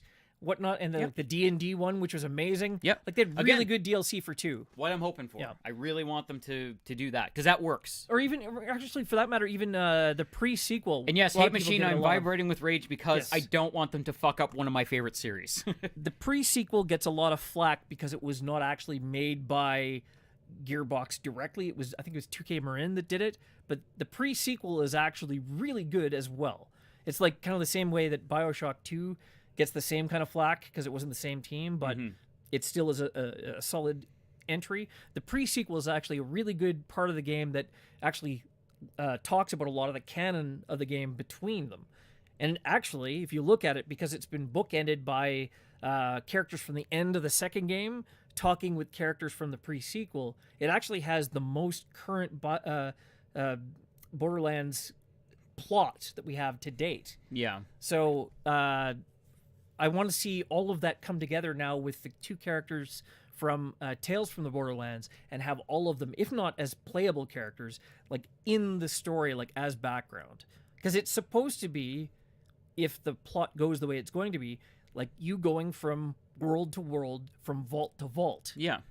And that's how it's set up. Yeah. So that's the thing. I don't care. Like, that's fine. I love the story. Yeah. That's fine. They can carry that on. They can do whatever. The part, again, I'm worried about is that they're going to give us a half-baked game. We'll see. That plays as a good skeleton, but then they're just going to charge for every other bit of it. Because, I mean, one of the ones I guarantee, when I'm playing, 0 in Borderlands 2, I spent so many fucking hours playing and loving that game to unlock the helmets and the skins. What are they going to do? They're going to charge $5 a skin. And you're going to miss out on hours and hours of gameplay because there won't be that stuff to work towards like that. I don't know. Like, without a model that allows you to get 11 billion guns, like, I don't know if it would feel like Borderlands people would instantly turn on it. I don't know. So again, cautiously optimistic. We'll go see. with that. All right. So apparently it's been 4 months since the last No Man's Sky update. And I say apparently because apparently there was an update that I didn't even fucking know about. Yeah, they're kind of November. sneaky with some of those ones, aren't they? Like, they've been doing like so much additional work with the game, like since Next happened, which was like last summer. Yeah. Right. They did the underwater one like almost immediately afterwards, and they did this other one called Visions in like November, which was not as big an update as like the previous. Yeah, they're not all huge fucking game-changing updates. No, but it was like a lot of quality of life improvements. Like they had changed all the palettes of the planet. You get multiple biomes on a planet, so it feels a lot more natural. There are things like random weird shit on the planet you can pick up and like put in your house as a trophy. Oh, okay. Yeah, so stuff like this. There's like underground like a nice monsters. piece of driftwood, but it's alien driftwood. Yeah, well, I picked up something, and believe me, alien driftwood is fucking weird. But yeah, there's a lot more like what they call aberrant planets that have weird terrain, like almost broken terrain, like intentionally weird terrain. Okay. There was one that was on this planet and had these weird sort of top-shaped things that had like fire shooting out of them, and I was walking along and I was like, what the fuck is that? There's this huge wave of green energy that you couldn't target it, you couldn't scan it. Yeah. It was there, but it wasn't there. And I don't know what the fuck it was, but I've never seen it before or since. Fucking weird shit like that. And it's like it makes your experience a lot more unique. Same thing with the plants in the area. There are a lot more variety to them. There's a lot more. The terrain doesn't look as unnatural as it used to. Yeah. So there's a lot of quality of life stuff. Underwater, there's a lot more underwater biomes that go with the underwater building and stuff. So anyway, long story short, didn't know about it at all. So 4 months has passed.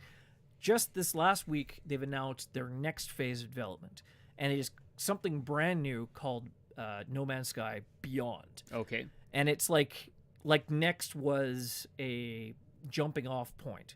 This now is like essentially like a brand new chapter they're talking about. And they haven't given us all the details, and they haven't put a date on it yet, because, you know, Sean Murray has learned you don't fucking promise stuff until it's done and in the can. Yeah, exactly. But it's supposed to have 3 major updates combined into one. And the very first one that he talks about really gets me interested in No Man's Sky again as a concept, which is why I started playing it again. So the way he describes it is the next chapter of No Man's Sky, it's going to be literally the first update they're calling literally No Man's Sky Online. Oh, okay. Yeah. So, like, Next allows you finally to have that multiplayer experience, have people come in and whatnot. Right. This is going to be more of a community, more of a, like, a more interactive version. So, obviously he hasn't said the specifics of it, but No. It sounds like it's going to be the type of situation where all of a sudden you and, like, a bunch of your friends, you make a really cool planet that's awesome to hang out on, and all of a sudden everyone else hears about it, and then, like, you could have hundreds of people hanging out on your planet, and then you could have, like, a marketplace and shit going on there. Because the reason I'm thinking that is he describes it as a radical new social multiplayer experience which empowers players everywhere in the universe to meet and play together. Whilst this brings people together like never before and has many recognizable online elements, we don't consider No Man's Sky to be an MMO. So it won't require a subscription, it won't require microtransactions, and it's still going to be free for all existing players. There you go. It you go. Yeah, if you're an existing player, it's free. It's absolutely... All the updates for No Man's Sky have been free. So he says, these changes are an answer to how we've seen people playing since the release of Next, and it's something we dreamed of for a long time. So that tells me the big things and stuff they've actually recognized in game with certain decals. They're talking about like these federations of planets, you know, where people go and they settle in the same area, and they you know basically form a coalition. Like it sounds like they're going to like formalize that and let you have clans and Very cool. put up like community aspects, like formalizing it in the game. So we're slowly evolving digitally Yeah. in the game towards EVE Online, and then we're gonna have interplanetary wars against clans and Jesus Christ. they're rushing towards their own demise. Well, I mean that's possibly the case. As it is, each player can potentially have their own fleet of freighters and Yep. support ships and stuff. And like after next, you can board those things and repair them and stuff and physically go on each one. So, I mean, if that's the way it goes, I wonder if they're gonna shoot for their own like player-run economy and shit like that too. I don't think it's going to go quite that far because they already have that built into the fabric of the game. Yeah. And with how big the game is, a player-run economy, I think, is like, there's no way you could do that properly and not have people out in the fucking frontier just get screwed by that.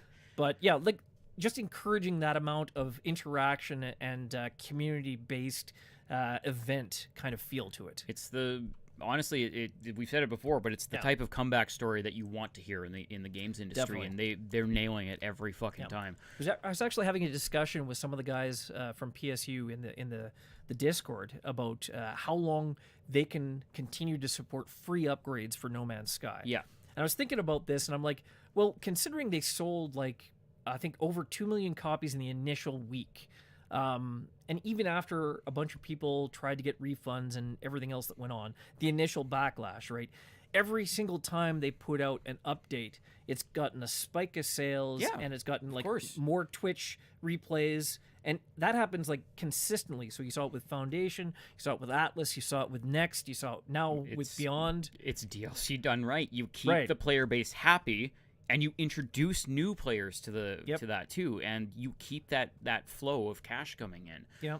So I could see them potentially being able to do this for a long time, because when you think about it, they don't really have the huge support structure that like a normal studio would have. There's like 13 guys. In total. They're not paying a staff of 250 people to keep this game running. Right. So yeah, it's interesting to see where they're going with it, and that they've again offered all this free DLC. Like the only game I can even think that comes close to this type of support is something like Shovel Knight. Yeah, because Shovel Knight's had basically free DLC since the game came out. Has it been free?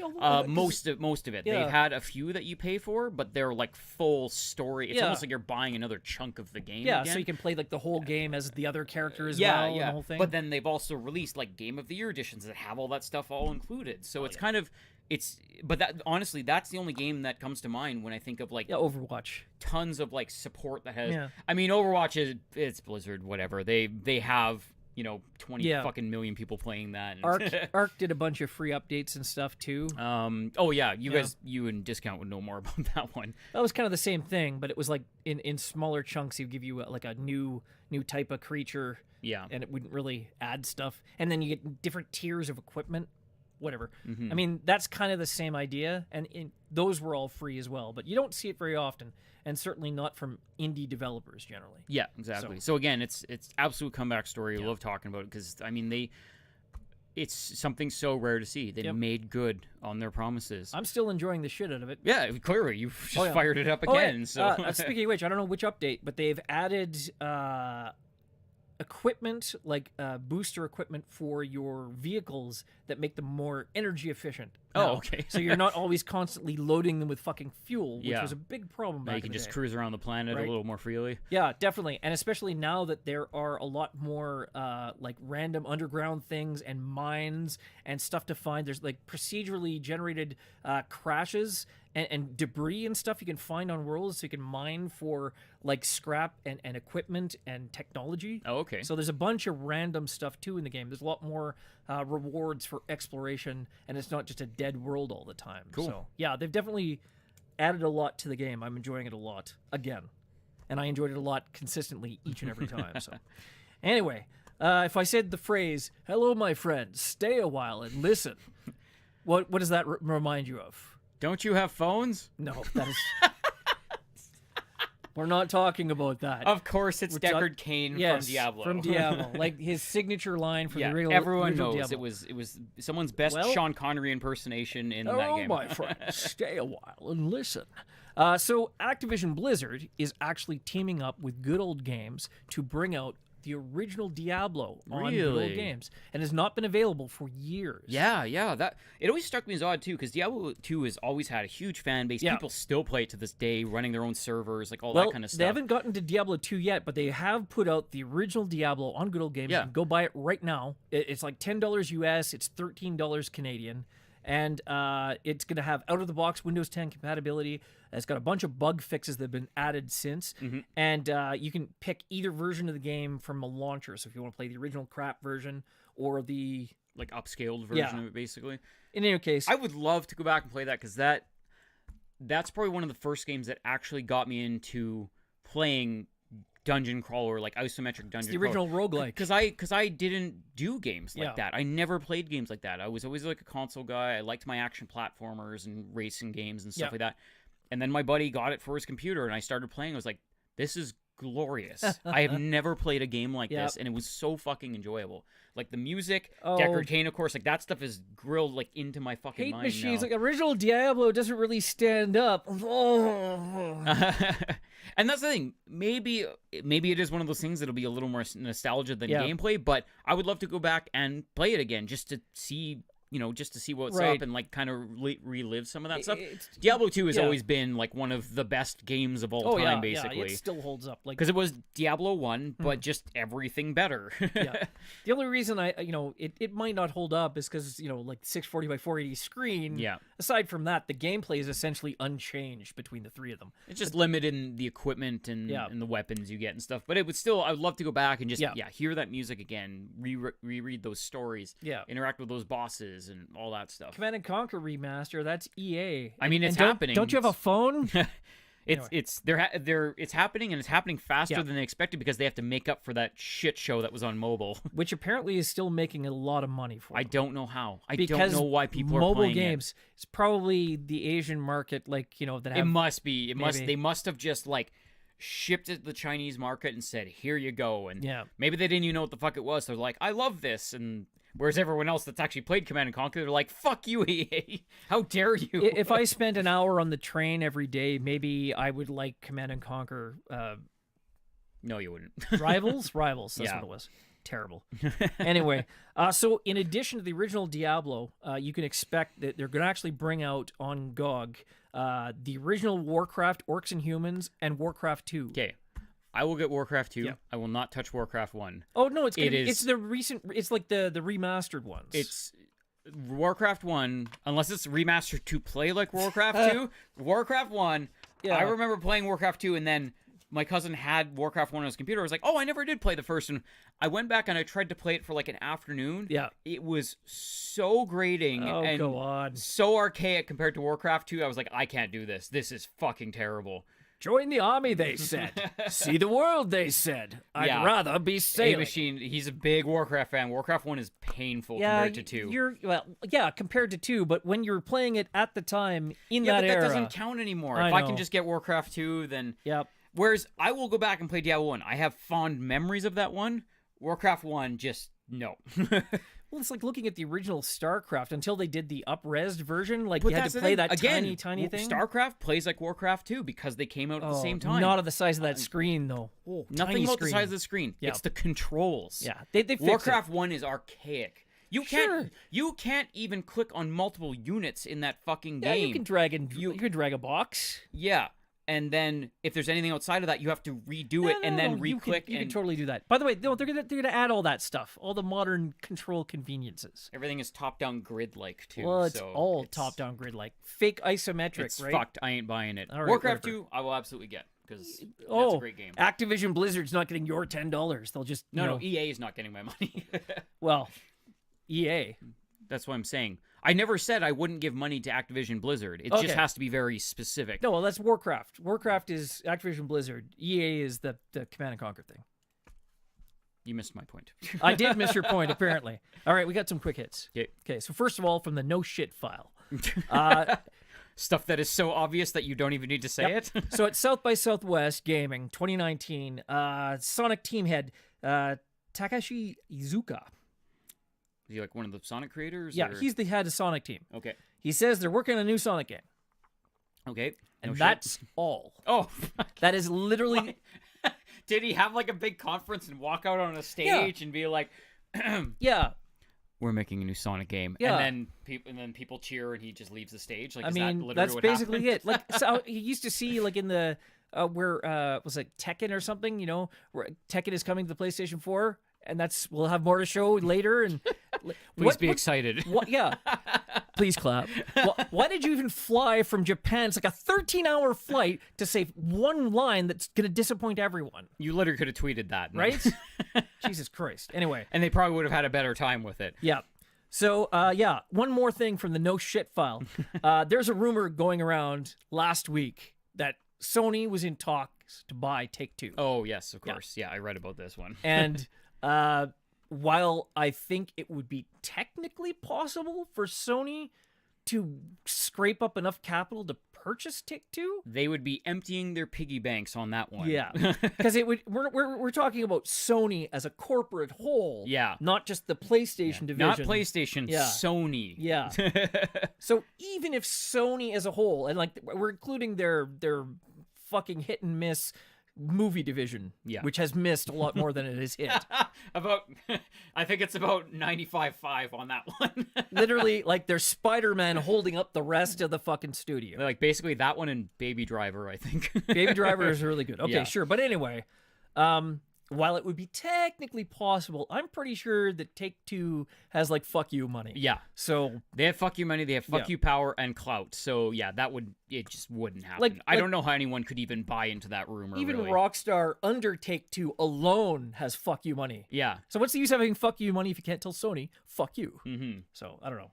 Sony original series powers. I did see that. Yes. I didn't end up seeing that one. I heard we talked about it on Comic Sans. The first season was really I heard good. the first season was good, and then the second season was like, eh. Like it really dropped off in the second season. Okay, so they had to adapt it from the original comic series. Yeah. But honestly, the arc of the original comic series kind of did that too. It was like really good, and then it just went. Oh, so the source material wasn't great to begin with, then. I'm not a huge Brian Michael Bendis fan. I think Kelly and Albel would probably have a better argument for why it should have been better. But Powers, as a concept, was really good.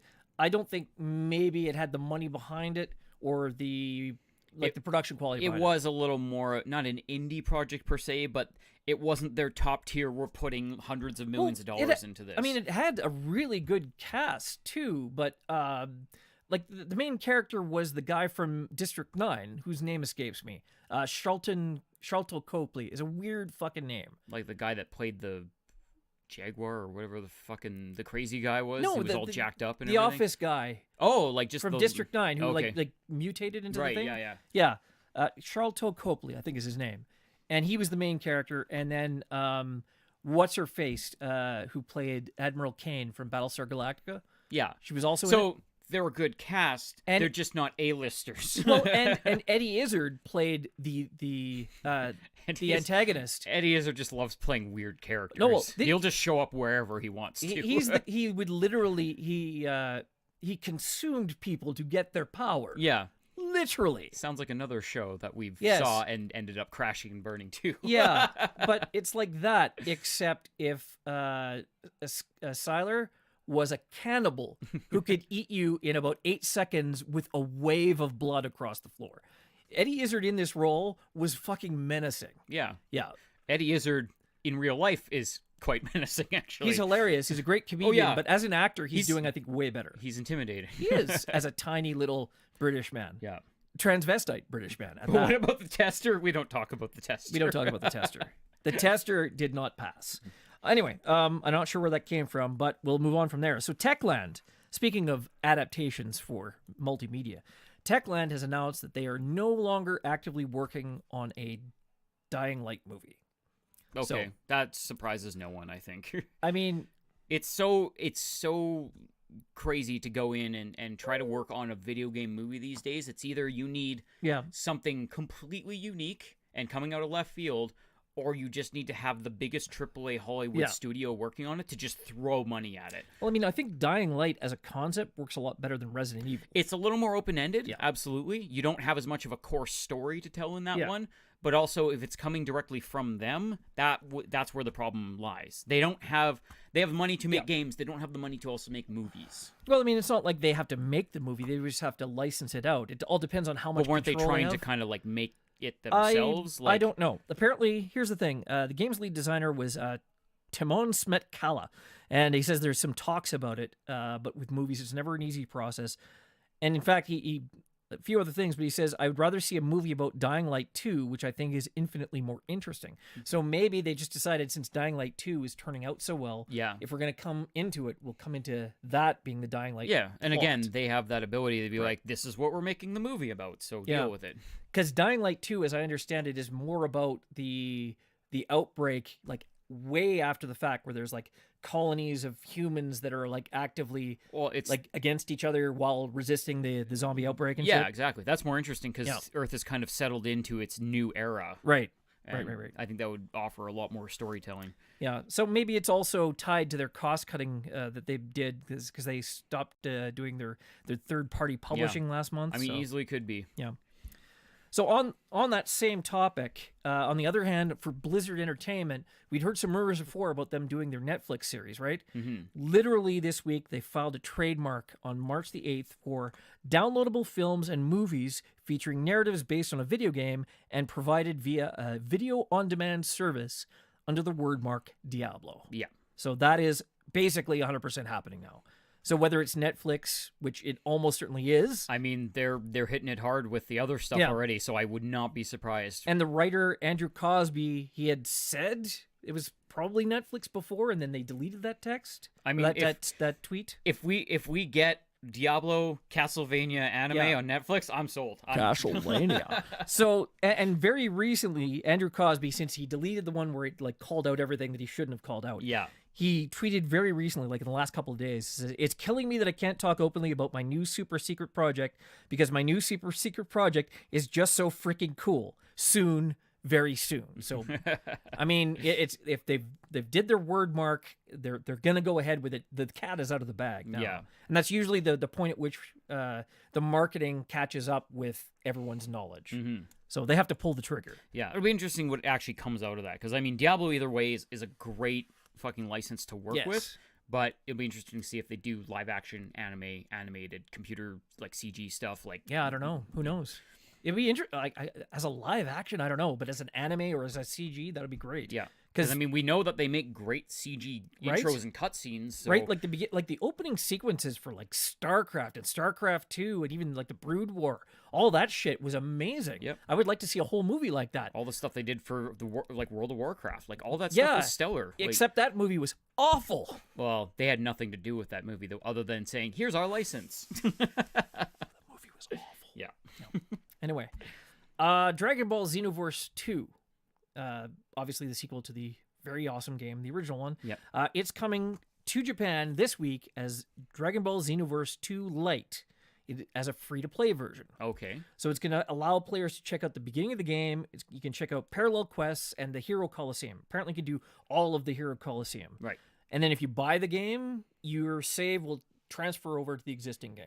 Okay, so they're giving them a really good interactive demo of the game. So I don't know if maybe 2 didn't sell as well as the first one or it's kind of interesting that they're pushing 2 when it came out like last year, I believe. Or but as a free to play, it could be like Battleborn, right?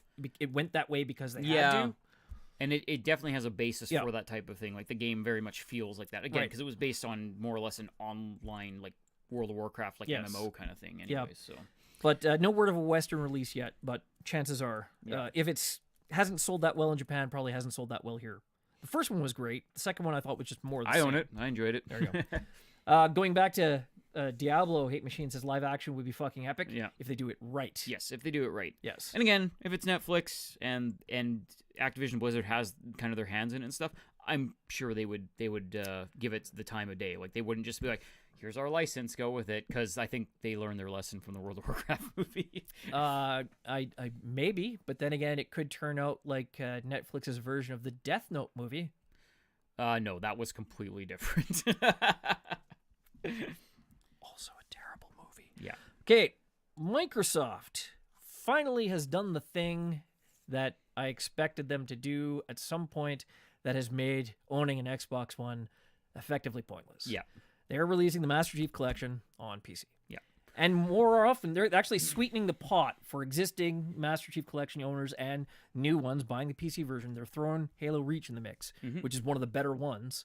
I wish they'd do ODST as well. Reach and ODST were honestly my favorite. So, some people have different feelings about the side stories because they like the Chief, but well, no, of course. They were so really some good. people like the Chief. There's some people that just they lived and died by 3 because of the online and multiplayer that they did with it. I'm a huge fan of just the first one because that got me kind of into the Halo series. Or that was one of the ones I enjoyed the most because it was kind of just new and different and had great split screen multiplayer. So everyone has their different stories with Halo. The first one I thought was a bit too repetitive. I'm absolutely in the minority on that just because Halo 1 I enjoyed more than a lot of people did, and I liked the side stories better than the core ones, whereas other people, they're like, fuck you if you don't like Halo 3, basically, and they lived and died by it. So I don't know, like... Teach their own. I like 2 better than 1 because 1, the campaign, you were doing a lot of the same... a lot of the same architecture over and over again, like repeated. You saw a lot of cut and paste. Oh, it's very nostalgia based for me. But 2, well, like I thought the campaign was a far superior campaign, and then multiplayer. Everyone loves multiplayer, so it doesn't matter.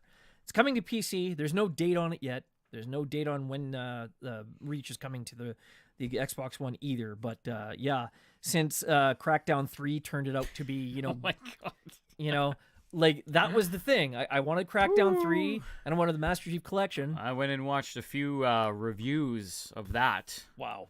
Yeah. That was disappointing, to say the least. Yeah. Speaking of Crackdown, on that note, Major Nelson actually came out and said, we're bringing out Crackdown 2, and it's going to be free for, like, the games on demand. Yeah. So it's like, so you saw how bad a bad Crackdown looks. Bet Crackdown 2 looks pretty good to you now, huh?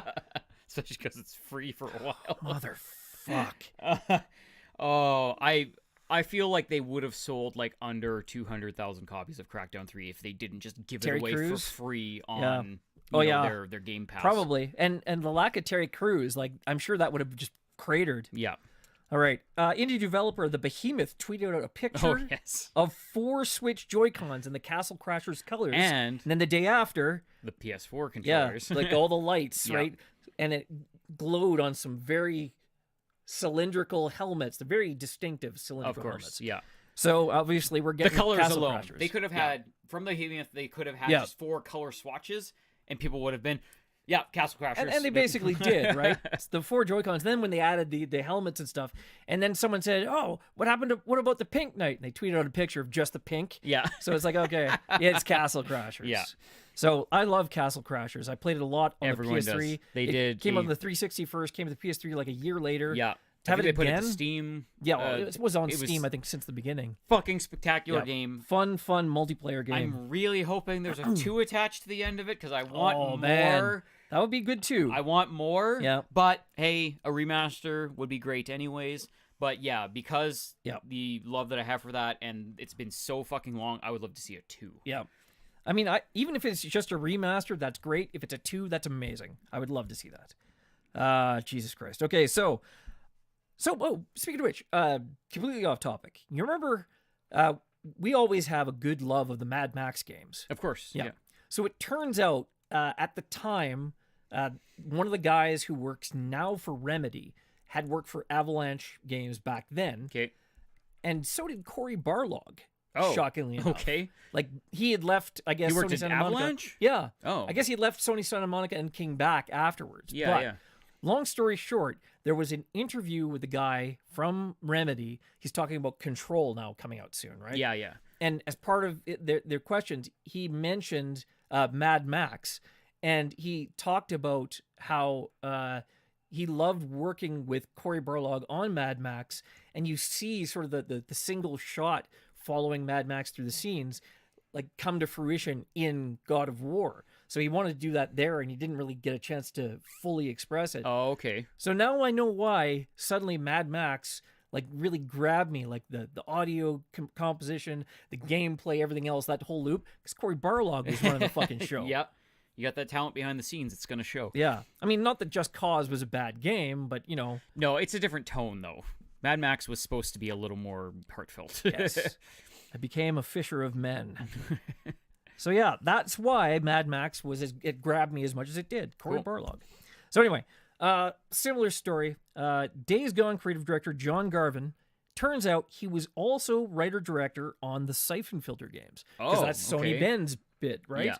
So, during an interview about Days Gone, of course, the interviewer was doing his fucking job, and he asked... Asking the tough questions. Is there a chance of a Siphon Filter reboot or remake on the horizon? And I keep saying, this is going to happen. This is going to happen one of these days. And Garvin says, I really appreciate the question because I was a writer and director on the Siphon Filter games. I love Siphon Filter, but man, we've been so focused on Days Gone. But when this thing ships and I can relax... I'll think about it. Never say never. So the fact is, they still have it in their mind too, and they know we're asking for it. I think it's they're clearly aware. I mean, we've seen tweets, we've seen posts, we've seen videos about it. So there is love for this series. Why would you not? I mean, it's probably gonna be one of those things. Once the thing is shipped, they go back to that room with that big empty whiteboard. They start writing out ideas. I bet you Siphon Filter is top of that fucking list. Right Does that mean it's gonna get picked? Yeah, not necessarily, but it's gonna be on that fucking list. Right behind Warhawk 2. Yeah, that won't happen anymore, unfortunately. You never know. You tell me right now, you would not play a Warhawk Battle Royale. No, completely separate. I'm just saying. Separate that from me, because yes, I want a Warhawk game, but yeah, it would be a tough sell in the current climate. Time for the big ticket. Ichigo, I hope you're listening, because you were asking about the big ticket. Yep. So Days Gone has gone gold. It went gold March the 8th. It's out April the 26th. For a while, I've kind of been going, the way people have been reacting to it, they've been playing it, and up until very recently, they're like, I don't know if this is hitting the way it should. It's one of those ones that's kind of stayed at this, like, plain level of, like, it's good, and that's it, like, no excitement, but no, like, don't play this, it's a terrible game. I mean, I had actually heard some of that. Like, there were a couple things that kind of made me think, so it started to feel like The Order, the way they were marketing it and protecting it. So very recently, like last week, they had another hands-on event, and the feedback from this version has been, like, dramatically better. Okay. So I've got a shitload of details about Days Gone, and we're going to go through everything we can. So we had a bunch of people had interviews with the creative director, John Garvin. He also talked with the director of the game itself, whose name is, I swear to God, Jeff Ross, not the Roastmaster guy. Or at least if it is, I'd be even more impressed about Jeff Ross. So one of the things they changed, a lot of people, they gave feedback about the original demos. They said that the character, it was just a little bit too dickish. You know, the main character was all gruff and surly, and there's a difference between having, the surly guy with the heart of gold and then just a dickbag that you just can't relate to whatsoever. Yeah. So they've actually rearranged, they've redesigned sort of the first opening hours of the game.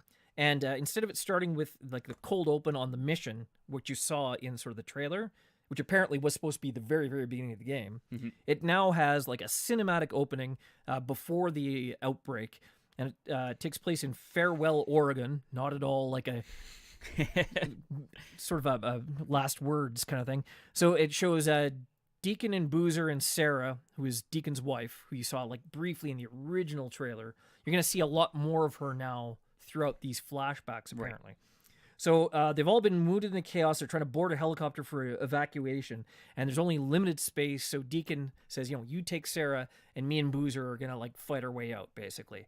So that is like sort of flashes. You only get a piece of this story, but you're getting pieces of it as you go through the game as different events happen. It's going to link more to the story as it advances. And it also talks about, references to Sarah and Deacon's obsession with visiting a refugee camp. So now you have more of a direct reason why you want to go. I think she's still supposed to be dead, or maybe you don't know if she's dead, but... I mean, that type of question can keep you going through the game because you want answers. Yeah. But I'm thinking that she's dead and he's sort of crushed and out for revenge. I don't think that's going to be a mystery, but I don't have an answer either way. Anyway, so the lead designer, Jeff Ross, he says it's always been an element of the story, the placement of the little cutscene, something we've been playing with for a while. So now they put it at the beginning, they've cut it up a little bit so that it brings you into the story faster. Another thing they say about Deacon during the early hours of the games, where one of the things they're teaching you how to track guys, and he's all gruff and talking shit. And he's like, I don't want your Daniel Boone bullshit. It doesn't make any sense. So they pulled back on that and made Deacon a guy that you like. He's still gruff, but he's not like someone you don't like. Yeah. So that was the reaction they were getting. They said that he was a dick and you don't like this character. They actively dislike the character. It's hard to play in a 50-hour game with a character you don't like the whole time. And it's a fairly long game too. So he says we got it from everyone, just the way some of his lines were read or the way they were written. So we refined some of the rougher edges where he may or may not have come off as the most relatable character. The problem is we're teaching the player not to think much of Deacon, and Deacon was the most important character. You're constantly yelling at him like, dude, you've got to learn your shit. The player wasn't liking Deacon. So one of the things we learned is that Days Gone is a long game. It takes 30 hours to go through the Golden Path. If you spend the first 8 hours with a guy you don't like, you're never going to recover from that. Yeah, exactly. Because it's Deacon's journey and his story. We want to make sure the player from the beginning could relate to him and empathize with him. We took a lot of friction away from the story that was hurting in that way. So that's not to say they made him like the biker with the heart of gold. Just made him a character that you know that you're not going to dislike. I mean, honestly, the safe path would have been just make Daryl from The Walking Dead and you're gold. That's right. You put him next to his brother who is like the same dick but a racist. Yeah. And then Daryl doesn't look so bad then, and he sort of comes around. Yeah. So that's really what you're looking at, that kind of character now. So he says we wanted to make his character realistic. It wasn't about trying to make him likable. We wanted to make him grow over the course of the story, and you have to start him someplace so they can end someplace else. Right. You don't have character growth, you don't have a character. Exactly. And here's a quote that I thought was really important. We didn't realize how long the player would spend with this character before he starts regaining his humanity. So you pretty much start off in a dark place because she's probably dead. Yeah. Anyway, and the pacing of the game has also been improved. You get into the action a lot faster. It says the opening hours are a lot more polished. It gets you in the story faster with a better sense of the characters. But here's the thing. One of the things they did to make it a more closely narratively driven and a character-driven piece, they've removed all the binary choices from the game. Oh, okay. So all the do this or do that, because it didn't really communicate very well what the potential effects would be, and it really either drove you to be one type of character or another, like be a total dick with the guy, you're not going to like him anyway. Yeah. So that they picked the one that makes more sense narratively, and that's now so you're getting a better story experience while removing that agency. But I mean, again, if you're getting a better story out of it, it's definitely the way to go. They're moving it more towards like a Last of Us path where they have a story they want to tell, and it's not about these false choices like Mass Effect where it doesn't matter what you pick, you're going to be funneled into the same ending anyway. Just sometimes you get a bonus and sometimes you just look like an asshole. Right. Yeah, punch a reporter here and there. Always punch the reporter. So he says it's always one of those things we fought for a long time and had binary choices throughout the game. We did a lot of user testing. At the end of the day, it became hard to communicate what impact those choices had. When we cut them, we found out we just didn't need them. It made it stronger, made it way more clear, and also helped his character to not give the player a chance to make Deacon an asshole. He's not going to take Boozer's shotgun. He's not going to leave this guy to be eaten alive. He's got a code, and for the strength of the story and the strength of the character, it's a good cut to make for the game. Yeah, that makes sense. Right. So I like that. It makes the story make a lot more sense. And apparently they have like a storylines feature where even all of your side quests, they all feed back into the overall story. And he also said one of the things they wanted to do is they didn't have like the tonal shifts you see between some games and their side quests, like Yakuza, where you have your totally super serious main plot line, the crime drama, and then you have this other side quest where you have a guy in a diaper chasing you down the street for no reason. It just gets wacky for the sense of being wacky, or whatever. Or you have the duck. Or duck that sells real estate. A chicken that manages your real estate. Nugget, yeah. It's so clear to me. So, I mean, as much as I like Yakuza, for a game like this, I could see it having an impact on the overall story. Although if Days Gone had a real estate selling chicken named Nugget, that might...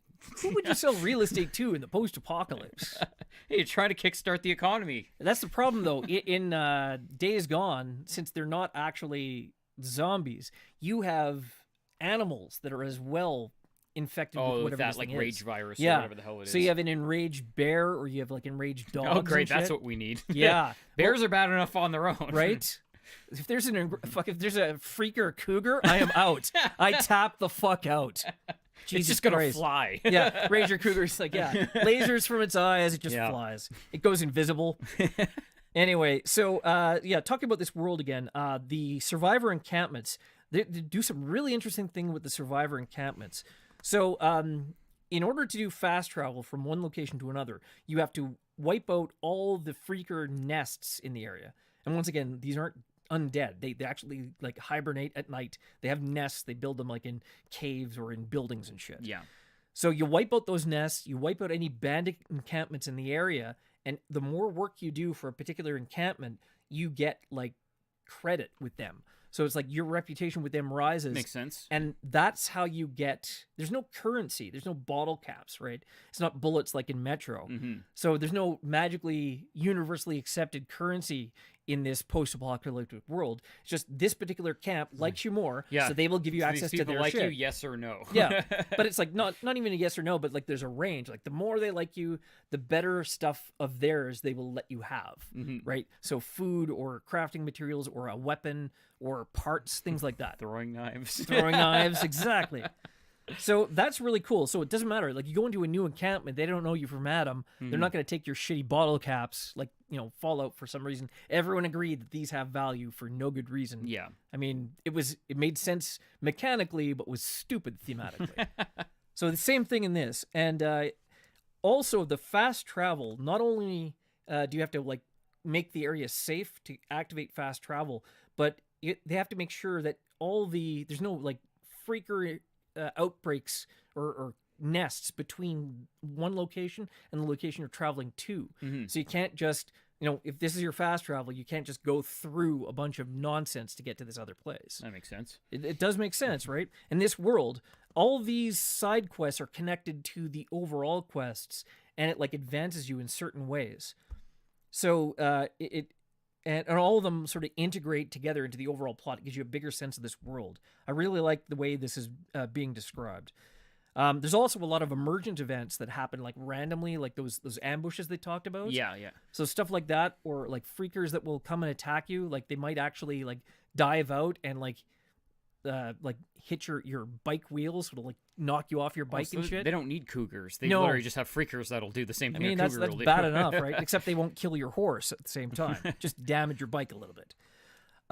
So that stuff, but it's like, of course, if you wipe out all the abandoned encampments or all the freaker nests, you're going to have less emergent events like that. So the safer the area is, obviously.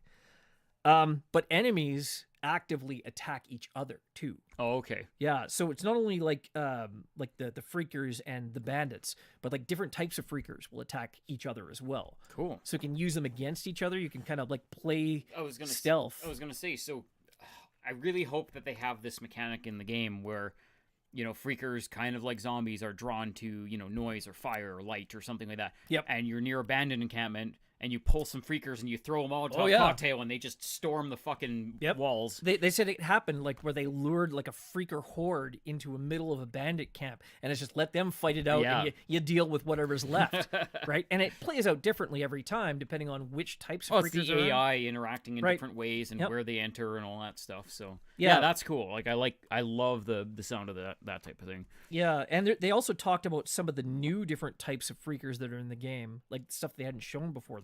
They showed the bear. There was also these new ones they call them newts because they're kids. They're literally children. Oh, okay. And they typically don't like attack you directly. They'll like stay up on roofs and like only attack you if your health is low, or they'll like throw stones at you and shit. Okay, yeah. Or they'll like drop on your head and they're stuff. Pests. Yeah, but they like surprise attacks from like places of height. Yeah, they're not and they're tiny, so they're hard to see. Exactly. So they're relying more on stealth and sort of ambush than anything else. That's cool. Which is very cool. Yeah. There's a day-night cycle. We knew about that. Yeah. There are other biomes. Like there's going to be a high desert biome as well. They talked about blizzards and snow and whatnot. So there's weather. Some of it's going to be natural, some of it's going to be dictated by the story, I'm sure. What else? You need fuel to fast travel. And what else? Oh, and from survivor camps, they also will give you new quests. So like your side quests and stuff come from those camps that you unlock and stuff. Yeah, because they control that area, basically. Yep. So obviously they talked about the bike being an important item, and it has its own upgrade tree as well. And they said that the bike, universally, I'm hearing that driving the bike is very satisfying. It feels. I really would good. hope so because it's a core element of the game. So You're if that gonna be doing doesn't it half work the well, game. then why bother? And you can also upgrade things like its maximum engine speed, the exhaust system, which will actually reduce the amount of noise that it makes, so it'll attract less freakers. The fuel tank, the frame health, tire traction, and nitrous are some of the things they talk about you being able to upgrade. Ambushes can target the bike. As it takes damage, it'll start to slow down until it breaks down. You have to walk it. Yeah. So you don't even necessarily have to leave it there, but typically if you're walking a bike, you're a lot easier a target to hit for freakers. I would think so. Right? But there's also like a stamina meter, a health meter, and it's a slow time meter, but it's not really like a bullet time thing. It's for when you open your weapon wheels or your crafting menus. Oh, yeah, so you don't pause when you access that stuff, but everything goes really slow. Yeah, so I think it was The Last of Us did kind of the same thing as well. A lot of games do. That's a very commonplace thing. It's just so you don't actually pause. So you don't have to, you can just kind of pause and think while you're in your wheel, and then you're like, yeah, that's what I'm going to do, and then you go and do it. Kind of, yeah. So, but you have an endurance meter, which is like your stamina, for running or for sprinting, and also for melee combat. So if you're running away from freakers and you're down to your melee weapons, gotta kind of pick and choose how you're attacking. Pretty exhausted. Yeah, climb a tree or something. What's interesting though, the bike itself, like if you get like an ambush and you get separated from your bike. There was one guy who actually found an enemy fucking with his bike. Oh yeah, and like trying to damage it. And when he got on it, it was like way lower health than it was before. So a bike on its own, if they know that it's yours, they're going to fuck with it. But what's interesting is you can also booby trap their bikes as well. Oh, okay. So if you get in, like you booby trap all their bikes, you get into combat and they go to chase you. Yeah. And suddenly they all explode. You can do that too.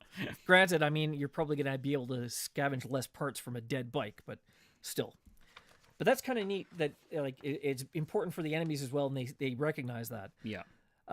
If you leave your bike in the middle of nowhere, it isn't like something that you can just summon but with a whistle like a horse. But I know, right? It just drives by and stuff. If you're at a survivor encampment, you can pay a mechanic to go pick it up, and it's you pay him in whatever. So or a certain amount of fuel or whatnot. You have to keep it gassed up. You have to scavenge for gas. If you run out of fuel, it's the same as it breaks down. But if you drive it off a cliff or if you drive it into a lake somewhere where it would be like destroyed, there's a mechanic where you can fish it out yourself. So they don't punish you for exploring and, kind of getting into a bad situation. And honestly, just shit happens sometimes. And for it to be game breaking, that one shitty thing happened, that would really suck. One AI guy bumps you when you go off the cliff. Yeah, and or it's you hit a glitch in the road and it just makes your, the physics go haywire and your bike flies off into the water. Then it's like, oh, great. Well, that just ruined my entire game. Yep. So back in the Freakers, there are a couple of the standard sort of archetypes that we've seen, sort of like the bloater and the witch type. Yep. So they have those.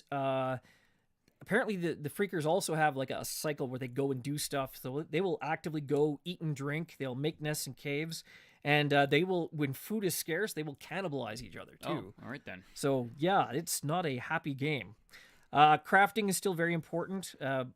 Resources are limited, especially bullets, which forces you to make use of like improvised weapons a lot more. I just hope they don't break in 3 fucking hits. No. I'm sure it's going to be like, it's going to be less than you'd like, but more than it was stupid. Well, I just, like Breath of the Wild, you have 50 weapons because they break in 4 hits, or Last of Us, where, oh, great, I stabbed it in the head one time, I don't get to use it anymore. Like, I get that stuff has to be limited, but don't limit it like that. Yeah, you can still repair this stuff as well, and you can carry one sidearm, a long weapon, and essentially you can carry as like a lot of craftable throwables, and melee weapons. So apparently those are your go-to a lot of the time. Yeah.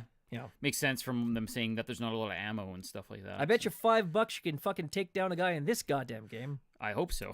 I'm pretty sure I already saw it in one of the trailers.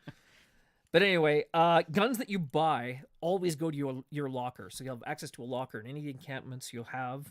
But is it like Resident Evil where it's a zero space locker? Yeah, well, I mean, it probably has a limit, but you put it in this one, it's going to show up in that one too. Yeah. But anything you pick up from an enemy, if you lose it or it gets destroyed, it's gone. So if you buy it, yours forever. You pick it up, you better keep it good. Don't now drop if it. you pick up a shotgun off a dead guy and you take it all the way home and you put it in your locker, then I don't think permanently lock it away? No, I think you have to buy it to make it permanent. Oh, okay. But as long as you have it, it'll be yours. You keep it up. Yeah. Repaired and stuff. Health endurance. And you actually have a leveling up system with skill points, and apparently you have quite a robust skill system. So there's I'd hope so for a 30-hour game, and you can level your bike up and shit like that. Right. So they have perks in 3 categories: for melee, for ranged weapons, and for survival. So I mean, it's probably what you expect to see, like stuff that will improve your endurance, make your weapons hit harder. One gives you stamina when you hit a guy with a weapon, apparently. So stuff like that. You get excited when you beat people. So. I guess, yeah. You get like a blood rage. What's interesting is that they touched on briefly some of the plot items you're going to find. So there are a number of side quests that feed back into the main story. One of which is finding out about the original outbreak. So you find out about the original outbreak and the ties to their version of FEMA, which they call the National Emergency Response Organization, or NERO. All right. Yeah, probably someone from the Federal Acronym Approval Committee should have had a look at that and gone, wait a minute. Fiddle while Rome burnt, maybe not the disaster relief guys. And yes, the Federal Acronym Approval Committee, or FAC, should have had that one and gone, fuck off. Also you have one of the things you get is like they have a 3-dog type character, except he's like their version of Alex Jones, like a pirate radio kind of situation. Yeah, this is like their version of Alex Jones. He's like all the truth or conspiracy theories and shit. So it's Radio Free Oregon. He says talks about this libertarian viewpoint that's anti-government as well as conspiracy theories and whatnot in the ruined world. Yeah, exactly. Like it's real easy to say the conspiracy was true when you're you're soaking in it. Yeah. And there is going to be post-launch DLC coming, according to the Sony Bend community manager. No details about what it is, but it sounds like more story stuff. So that is cool. They're definitely going to support this for a while, and they seem a lot more confident in it as a product. Everything I've heard from all the people who've gone back and played it again say it's like night and day how much better this plays than before. It's just, I guess they took that extra time to make it that better game. Yeah, and tweaking not just mechanical events, but actually like the flow of the story as well. They retooled the whole game, basically, yeah. And it's still like a 30-plus hour game. 30 hours if you do just the story, and then with all the collectibles and exploration and, side quests and whatnot. God only knows how long it's going to be. So that's pretty awesome. So, we are down to the last 5 minutes. 5 minutes. So you know what time it is. Yeah. We're going to press select in the options menu. God damn it. Yep. Every week we do our options menu, a rotating bevy of topics. Bierce has a question for you. What did Bierce? Do you think the hype will rebuild for this game close to release after dissipating the long time since the announcement? I think absolutely it will, and that starts this week. Like, if you see the coverage, Game Informer's got a huge spread on it. I think it's this month's edition. It's going to have the honestly, days going on. Even if they drop like half the information that you just told me in interviews and showing the game and stuff like that, I think that will totally put people back on track for this, because even I'm more interested in this now than I ever was before. And if you look out there, each person that got a chance to go on at each outlet got like the option to stream 20 minutes of video. So there's a lot of different clips out there, 20 minutes here and there. And when it comes out, we're definitely going to be doing a lot of coverage about it on PSU. Yeah, because this is one of the big exclusives for this year for PS4. So yeah, I think the hype is definitely going to build up. From what I've seen and everything I've heard, I am much more excited for it, when up until now I've been kind of hesitant to... Yeah, a little bit on the fence for it. It felt like The Order all over again, but now it actually, I really am excited for this game. So yeah, I'm really hoping it's going to be excellent. And Darth Cool Guy is still the bomb. So this week on the options menu, we are going to do a recommendation. The good old pick of the fiasco. What do you have for us? What are you going to recommend for us this week?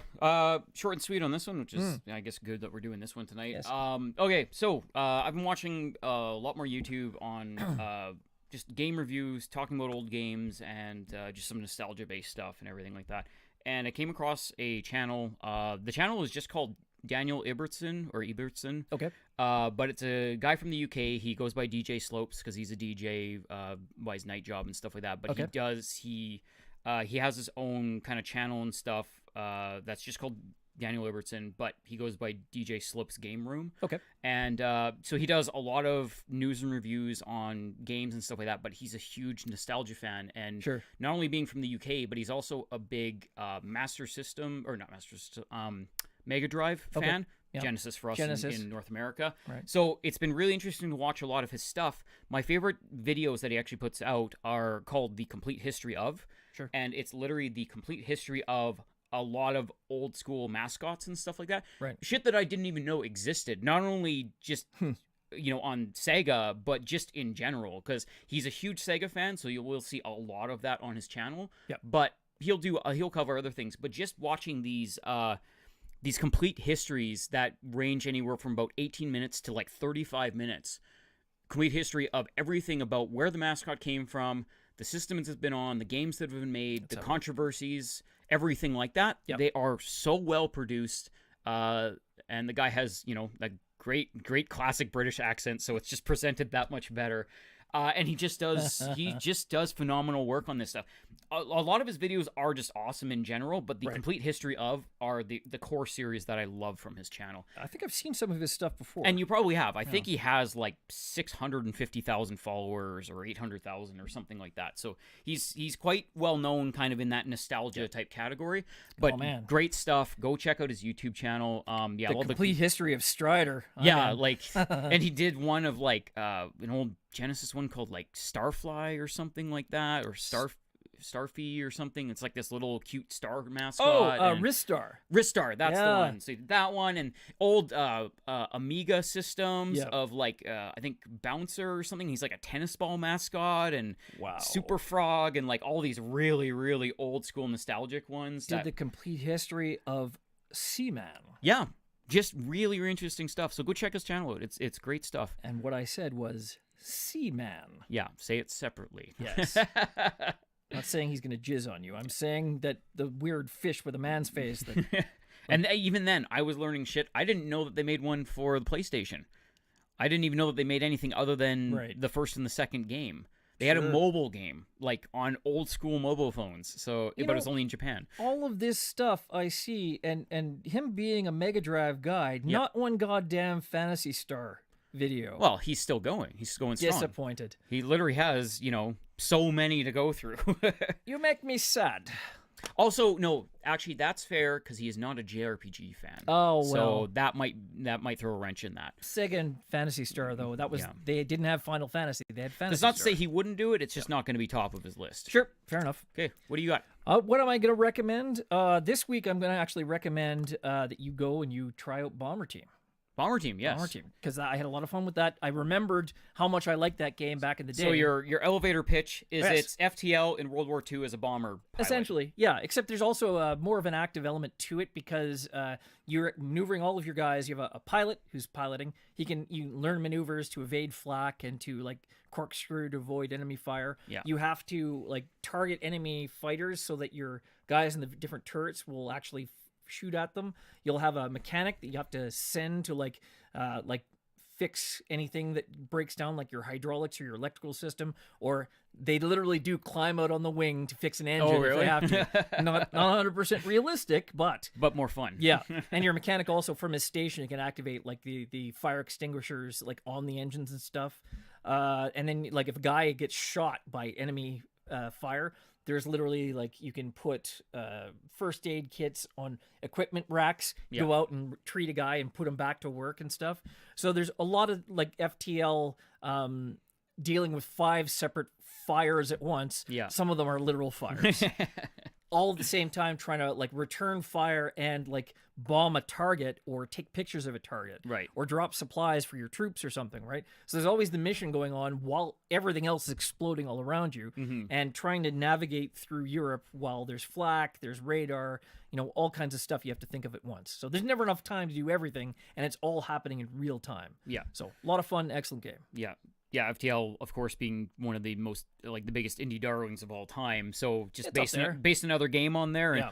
And it's, it sounds like it's totally worth it. Definitely. Bomber Team. Available now. And it's just had its last DLC release, so they put out another like a Game of the Year edition that has everything. All 3 in it. You can buy them all at once. I don't know what the price is, but it's like around the $20 mark. Definitely worth it. A lot of fun if you like that kind of game. All right, and it's a roguelike, so if your guys die, then you're going to have to re-recruit. If you played FTL, and that's the way to go. War, goddammit! Yeah. Sorry, Polly Jerry pranged his kite into the How's Your Father? All right, that's our show for this week, folks. Thank you all very much for joining us. It's a lot of new people in the chat. Hope you enjoy yourself. If you're watching on YouTube in our archives, please hit subscribe at the bottom to be notified when we post new videos. If you're watching this on Twitch, either live or on tape. On tape? Wow, that's impressive. Either live or on tape. Yeah, if you're on tape, I want to see who the fuck is copying our stuff onto tape and bootlegging it in like some I want to back talk to alley you somewhere. because you're an interesting person. Yes, there's got to be a story there, and I'd like to hear it. But if you're watching on Twitch, please hit follow to let you know when we're going to go online, or just to let us know what you think, because you can do that, because we're awesome. Hit us up on Twitter at @digital_fiasco, and tell us what you think. Even if you thought that Bomber Team was not I have nothing. I got nothing. I've been doing this too many fucking times. Oh, Janus Marine's been taping it on VHS for us. There you go. So it's available in the store. Here you go. Even if you thought Left Alive was an amazing game. There you go. You could just use that one forever now.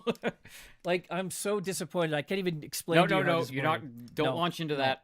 It'll be a whole other thing. You'll be here for another hour talking about your disappointment. Yeah, but thanks very much for joining us, folks. We'll be back on our regular schedule, and I say regular schedule because tomorrow, Digital Fiasco Live obviously will not be on. We'll be on Sundays from now on. Tuesday, we have 4 Jerks Yelling again. We're going to be talking about what it is that makes an RPG.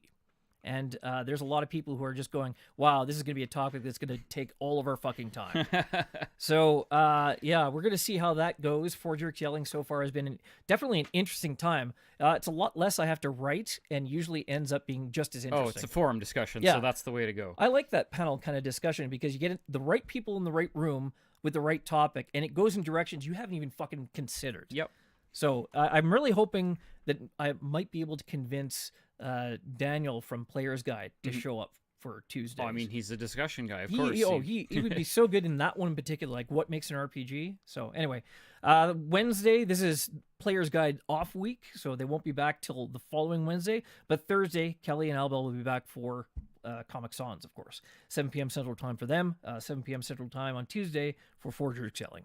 So, another week. Yep. You like the Sunday better? I kind of do. I mean, it's our first one, so we'll see how it goes. I'm well rested. I feel a lot more energetic. The schedule change has to do with work, so it could change again in a couple months. We'll see, but hope you guys are ready for Sundays, because that's happening for the next little bit anyways. Except for the 31st. That day is going to be a day off, because that's going to be another event that we're going to together. Oh, that's right. Yes. So the 31st, we'll be off. Don't worry about that at a later which is, I think, the week after next, I believe, if I'm correct from Worry the calendar. about it when we get closer to it. Yeah. But just to let everyone know. Anyway, this is all of us from Digital Fiasco. Thank you very much again for watching. I am Jack McBastard. And I'm Dandr0id. And we are going to see you on Tuesday with 4 Jerks Yelling. Have a good night, folks. See ya.